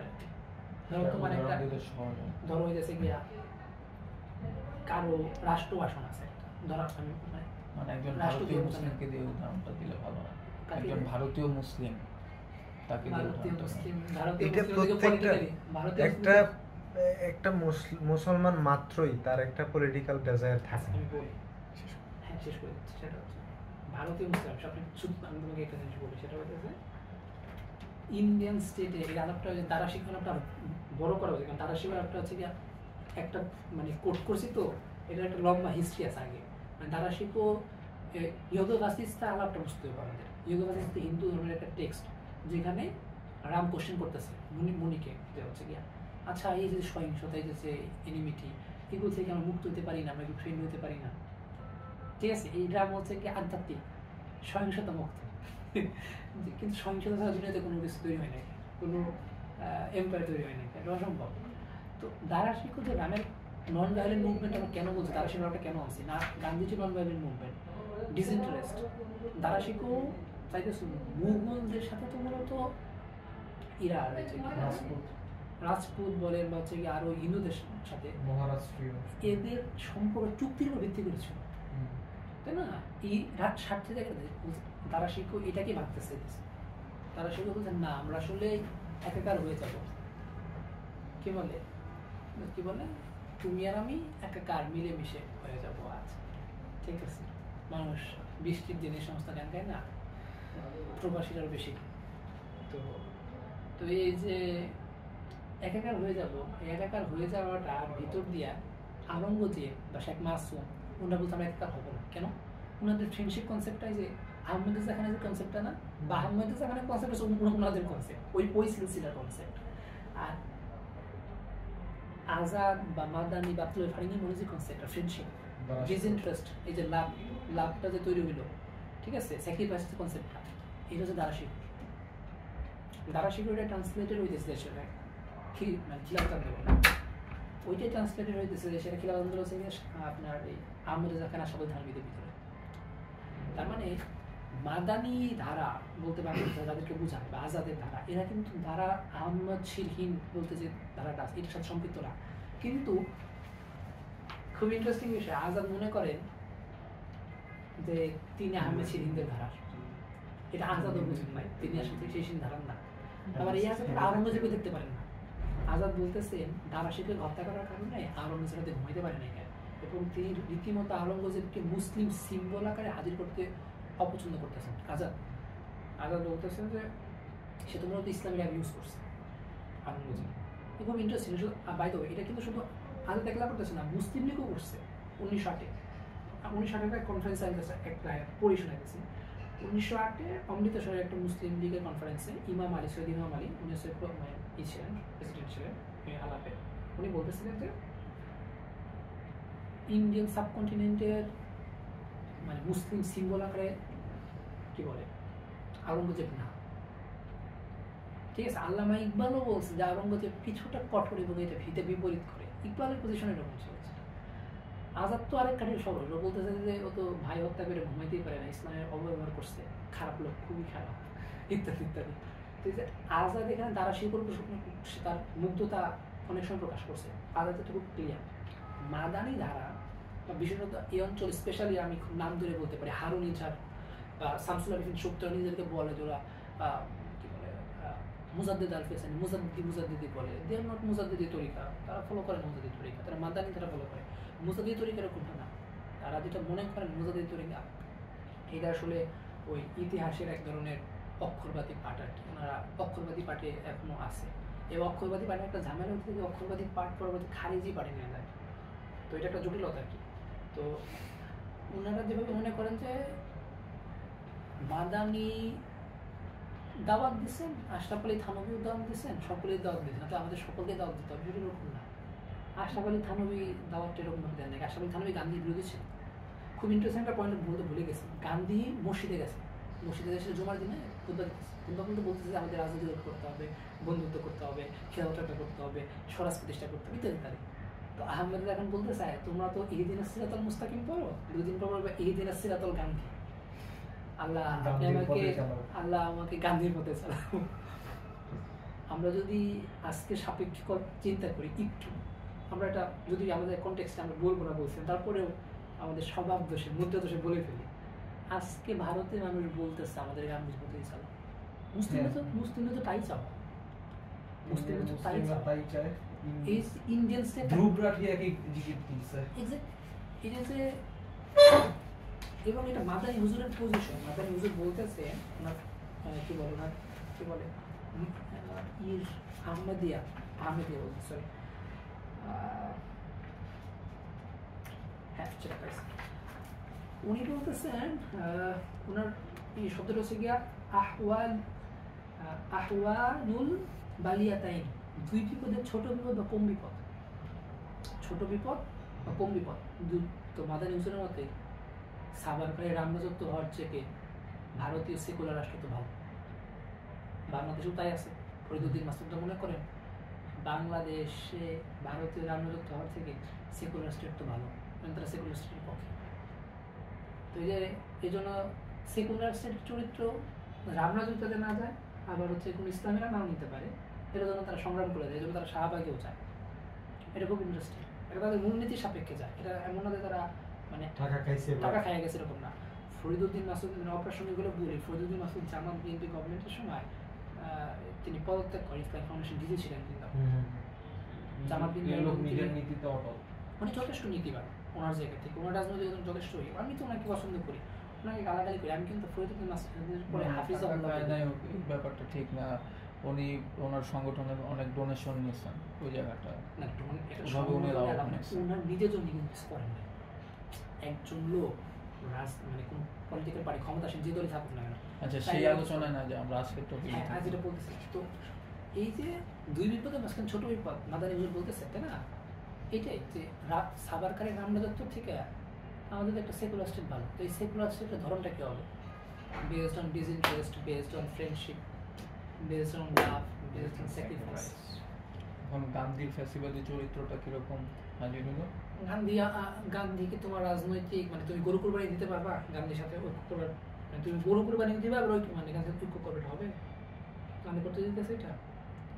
গান্ধী তো শর্ত দিতেছে না তোমাকে, তারপরেও সে কি চায় মানে গান্ধীর সাথে প্যাসিভ অ্যাগ্রেসিভ। হ্যাঁ প্যাসিভ। আমি একটা ভালো একটা উদাহরণ দিই। গান্ধীর উদাহরণটা হচ্ছে গিয়া প্রত্যেকে ব্যক্তিগত লাইফে হাজির হবে বা হয়েছে। বউ চিনেন? বউ হ্যাঁ, বউ বা গার্লফ্রেন্ড। সালভিন রিলেট করতে পারতাম না, মানে আমি ইন্ডিয়ান কনটেক্সট থেকে আমি ইন্ডিয়ান কনটেক্সট বুঝার অ্যানালজিটা বুঝতে পারছি। বউ কি বলে যে আমি এটা চাই? ওটা চাই না, ওটা বলে না, কিন্তু ওইটা চায়, ওইটাই হচ্ছে গান্ধীর ক্ষেত্রে উনি এই ধরনের কোনো ইনসিডেন্ট ঘটাইছে বা কিছু এরকম? উনি ইনসিডেন্ট কেন ঘটাবে? বা কোনো ইঙ্গিত এটা কিভাবে মানে? ইঙ্গিত দিবে না কেন? ইঙ্গিত তো তোমার কাছে কি সিম্পটম লক্ষ্য করা নাই? তুমি গরু কুরবানির যে সিম্পটমটা তুমি তোমাকে একটা এক্সাম্পল দেই। কাশ্মীরে গরু কুরবানির জন্য মব লিঞ্চিং হয়েছে সেই কংগ্রেসের আমলে। কংগ্রেস এটা নিয়ে কিছুই করে না, কিছুই করবে না। এবং ইন্ডিয়া কিন্তু একটা রিপাবলিক, মানে একটা রিপাবলিক বলতে ওদের রিপাবলিকের ইটা আছে আর কি। ওই অর্থে রিপাবলিক কিনা আমি নট শিওর, আমার মনে হয় না ইন্ডিয়া মানে ব্যক্তি গান্ধীর নেতৃত্ব বা রাজনৈতিক চিন্তার সাথে সরাসরি কানেক্টেড বা রিলেটেড করা হইতেছে কিভাবে? ব্যক্তি গান্ধী তো আমাদের কোনো আগ্রহের জায়গায় না। গান্ধীর যে রাজনৈতিক চিন্তা সেটার সাথে কানেক্টেড করা হইতেছে কিভাবে? কেন? মানে গান্ধীর নিঃস্বার্থ, কোনো স্বার্থ নাই তো। Politics of ডিসইন্টারেস্ট। সে যে মাদানী, আজাদ, আব্দুল ফারিঙ্গি মনে রাজনৈতিক করেছে, করলো, এটা কি গান্ধী টাকা পয়সার জন্য করছে? না। এটা কি গান্ধী কোনো ধরনের সুখের জন্য করছে? ইভেন এটা কি এমন কোনো শর্তের উপর আরোপ করে করছে যে না আমাদের সাথে বন্ধুত্ব করতে হবে, এই সুবিধা তোমরা পাবা, তোমরা 50টা সিট পাইবা, আমরা 50টা সিট পাবো, এরকম করে করছে? না। তাহলে কেমনে করছে? এখন এই যে গরুর ভিত্তিতে যে সে এখানে মানে একটা প্যাসিভ অবস্থান নিতেছে যখন মব লিঞ্চিং হইতেছে, তখন হচ্ছে এখন এই জিনিসটাকে মানে তার ফ্যাসিবাদী রূপ হিসেবে মানে আমরা ট্রান্সলেট কিভাবে করতেছি? তুমি বলতে ওই জায়গাটাকে ফ্যাসিবাদী বলতাম, ওই জায়গাটা ফ্যাসিবাদী বলতেছি। আমি বলতেছি যে গান্ধীর এই পলিটিক্স অফ ডিসইন্টারেস্টের ভিতর দিয়ে আমাদের উলেমারা খোঁজাকরণ হইতেছে, তাদের রাজনৈতিকতা নাই হয়ে যেতেছে। আমি এটা বলতেছি। ও আচ্ছা, তোমার পয়েন্ট হচ্ছে এই জায়গা, তাদের রাজনৈতিক তাদের যে কনসেপ্ট মানে তাদের যে কনস্ট্রাকশন অফ পলিটিক্যাল বা তাদের যে পলিটিক্যাল ডিজায়ার, এটা নাই হয়ে যেতেছে। ধরুন হোসেন আহমদ মাদানি তো একটা সেকুলার স্টেট, তো তার ডিজায়ার না। হোসেন আহমদ মাদানির ডিজায়ার তো সারিয়া একটা, তাই না? তো এই তো হোসেন মাদানি রাজনৈতিকতা কি হইতেছে ইন্ডিয়ান স্টেটের ভিতরে? সে তো মানে মডার্ন ইন্ডিয়ান সিটিজেন হইতেছে। তো মডার্ন ইন্ডিয়ান সিটিজেন হইতেছে, তার তো একটা মুসলিম বিং আছে, তাই না? মুসলিম যে রাজনৈতিক চিন্তা স্বতন্ত্র, মানে তার সত্তা আছে, তো মুসলিম সত্তাটা খারিজ হয়ে যাচ্ছে আর কি। মানে সেটা খোঁজাকর্মটা খারিজ, মানে খোঁজাকর্ম হয়ে যাচ্ছে, মানে এটা আসলে মানে তাকে রাখতেছে। কিন্তু এটা খুব ভালো উদাহরণ হইতেছে গিয়া ফ্রিজে গরু রাখার ব্যবস্থা আছে না, গরু কুরবানি ফ্রিজে রাখা। ইন্ডিয়ান স্টেট হইতেছে এরকম একটা জায়গা, গরুটা হইতেছে একটা মুসলিম ধরে নাও, মুসলিমকে জবাই করে গরু কুরবানির অংশ ফ্রিজে রাখতেছে, গরু তো আছে ফ্রিজে, কি বলো গরু ফ্রিজে আছে না, বলো না তোমরা যে ফ্রিজে গরু আছে, গরুর গোছ আছে, ঠিক আছে, কিন্তু এই যে গরু, একটা গরুর তো একটা সত্যের কথা ধরে নেই, তো সেটা কম্পেয়ার করতেছে বুঝার জন্য। ইন্ডিয়ান মুসলিমদের ক্ষেত্রে গরু কুরবানি দেওয়ার প্রথাটা তুলে নিছে, এটা করে আসলে প্রথা তুলে নেওয়ার সাথে সাথে একটা সম্পর্ক না, বলতেছি যে এইভাবে মানে গরুর সাথে যে রাজনৈতিকতার একটা আলাপ ছিল, বা ধরো একটা আইডেন্টিটির একটা রাজনীতির কথা ভাবা, হ্যাঁ বুঝতে পারছি আলাপটা মানে প্যাক করো, যে মানে তুমি যে পয়েন্টগুলো মেক করতে চাইতেছিলে ওই জিনিসগুলো কানেক্ট করো, ডটগুলো যে তাহলে তো এখান থেকে শুরু আরেক জায়গায় যেতে হবে। আচ্ছা করো তুমি, সেটা হচ্ছে প্যাক আমি করা। মূলত আজকে যেটা ফোকাস করেছি সেটা হচ্ছে কি গান্ধী যে পলিটিক্স অফ ডিসইন্টারেস্ট, নিঃস্বার্থ রাজনীতি, এইটা একটা আবেদন ছিল, এই আবেদনটা হাজির হয়েছে খিলাফত আন্দোলনে। খিলাফত আন্দোলনে এই আবেদনটার সাথে রিলেট হয়েছে বা রিলেট করতে পারছে আবুল কালাম আজাদ তার ফ্রেন্ডশিপ কনসেপ্ট দেওয়া, এবং ফ্রেন্ডশিপ কনসেপ্টের অ্যাপ্লিকেশন হাজির করছেন আব্দুল কালিঙ্গি মৌলি, এবং এটা টোটাল স্ট্রাকচারের ধরনটার যে ইসলামিক একটা ফর্ম আছে মানে নববী পদ্ধতি, সেটা মাদানি হুজুর করছেন। এই যে তিনটা ব্যক্তি করলে এটা কোনো শর্তের উপর ভিত্তি করে এই রাজনীতি করেন না, এগুলো ডিসইন্টারেস্ট জায়গা থেকে করছেন। এই ডিসইন্টারেস্টটা আজকে নতুন না, এটা মুঘল আমলের ছিল, এবং মুঘল আমলের ওই যে ধারাটা, ওই ধারাটারই একটা প্রতিনিধি হতেছে এরা। এবং আমরা দেখবো এই খিলাফত আন্দোলন যখন ব্যর্থ হইল, তখন এই কি বলে ফ্রেন্ডশিপের আলাপটা, এই ফ্রেন্ডশিপ আলাপটা রয়ে গেল, অসম্পূর্ণ রয়ে গেল। এবং আমরা যেটা বলতে চাইছিলাম, আমি যেটা আসলে আমি মিস করে গেছি, সেটা হচ্ছে মৌলানা আহমেদ রেজা খান হয়তো বা জিন্নার পক্ষে উপাগতি করেন না এখানে, কিন্তু আহমেদ রেজা খানের পজিশনটা জিন্নার পলিটিক্স অফ ইন্টারেস্ট, যেটা ওই স্বার্থ, ওই স্বার্থটাকে লেজিটিমেসি দেয় ঠিকইভাবে। জিন্না কি বলছিল যে দুই ভাইয়ের যার যারটা তার তার বুঝাই দাও, ফলে একটা বন্ধুত্বের শর্ত তৈরি হবে, সাবজেক্ট থাকবে দুইটাই, ঠিক আছে। আহমেদ রেজা খানও কিন্তু এরকম কথা বলতেছে, আহমেদ রেজা খানও বলছে বন্ধুত্ব প্রতিপিডিতে ভালো না, আমাদের সম্পর্ক নষ্ট হয়ে গেছে, আমাদেরকে আমাদের পাবলিক লাইফ আমাদেরকে বুঝাই দেওয়ার কিন্তু এরকম আর কি। এটার ভিতর দিয়ে হইতেছে জিন্নার পক্ষে উনি বলেন নাই, কিন্তু জিন্নার পলিটিক্স অফ ইন্টারেস্টের পক্ষে আমরা একটা মানে ইসলামের ট্র্যাডিশনের সাপেক্ষে একটা পয়েন্ট হাজির করতে পারি, সেটা হচ্ছে আহমেদ রেজা খানের সামনে দিয়ে। তো ওভারঅল এটাই আর কি। তো আমি আসলে 1 মিনিট একটা কথা বলছি, সেটা হচ্ছে গরুর রাজনীতিতে একটা সাপ্লিমেন্ট দেব। পোস্ট হিউম্যানিজম বলতে একটা ধারণা আছে, ওটা হচ্ছে 1 মিনিট, সেটা হচ্ছে আপনার মানুষের অধীন হচ্ছে মাখলুক, গরু তো মাখলুক, তাই না? তো এই জিনিসটা আসলে ওরা মানে না। এটার সাথে critical animal studies at the same time feminist thought, এইটা একাকার হয়ে গেছে। ফেমিনিস্ট থট বলতেছে পুরুষের অধীন নারী, আবার মানুষের অধীন গরু। তো এই যে একাকার হয়ে ওরা বলতেছে এইটার ভিতর দিয়ে আসলে এজেন্সি, নারীর যে এজেন্সির কোশ্চেনটা, ঠিক আছে, ফেমিনিস্ট থটে এটার সাথে গরুর, হ্যাঁ পোস্ট হিউম্যানিস্ট ডিসকোর্স গরুর মানে কানেক্ট করতেছে, এটার সাথে কানেক্ট হচ্ছে ক্রিটিক্যাল অ্যানিমাল স্টাডিজ। তিনটে কানেক্ট হয়ে একসাথে ইন্ডিয়ান যে হিন্দুত্ব বা গরুর রাজনীতি, এটাকে সাপোর্ট করতেছে। যে গরুকে মা হিসেবে দেখা হবে, এটার সাথে কি কিছু কানেক্টেড? শুধু গরুকে মা হিসেবে না, মানে আপনি যেটা বলছেন এটা কিন্তু কারেক্ট, গরুকে মা মানে এটা হচ্ছে কি আপনার মানে মানুষের অধীনস্থকে গরু, পুরুষের অধীনস্থকে নারী। তো ওই যে অধীনস্থ এদের এজেন্সি আছে না, করছে গরুর এজেন্সি আছে, ধরে নেন। তো গরুটা আপনি তো মারবেন কিভাবে?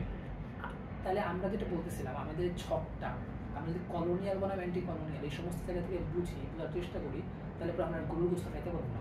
আমাদের মনে হবে ভারতের বিজেপি আসলে মানে অ্যান্টি কলোনিয়াল এবং কাজই করতেছে, ঠিক আছে, এবং মনে হবে যে আসলে সাবারকারের রামরাজত্ব হইতেছে বা গান্ধীর রামরাজত্ব হচ্ছে গিয়া এক ধরনের ডিকলোনিয়াল বিষয়, খুব ভালো বিষয় মনে হবে। আর আমাদের মনে হবে যে আমরা হইতেছি গরু খাবার দাবি তুইলা আমরা ফ্যাসিস্ট হয়ে গেছি, কিন্তু আসলে আমরা ফ্যাসিস্ট না, ঠিক আছে। আমরা আমাদের যে আমাদের অস্তিত্বের মতো সাপেক্ষে আমাদের রাজনৈতিকতা সেইটা ক্লেম করতেছি, শুধু এর বেশি কিছু না, এই আর কি। তো মোটামুটি সবাইকে ধন্যবাদ আজকের আলোচনাতে আমাকে, আমি যদি অতটা মানে কি বলে ফর্মালি তো কথাটা বলিনি কেন, তারপরেও আমি যতটুকু বলছি ভুলভ্রান্তি হতে পারে, ভুলভ্রান্তি হলে ধরাই দিবেন। আর যদি আমার উপর কেউ রেগে থাকেন তুমুল সমালোচনা করবেন, আমি জানি কিছু করার নাই, কনস্ট্রাকটিভ আলোচনা করতে পারেন যেটা আপনাদের ইচ্ছা। তো ওভারঅল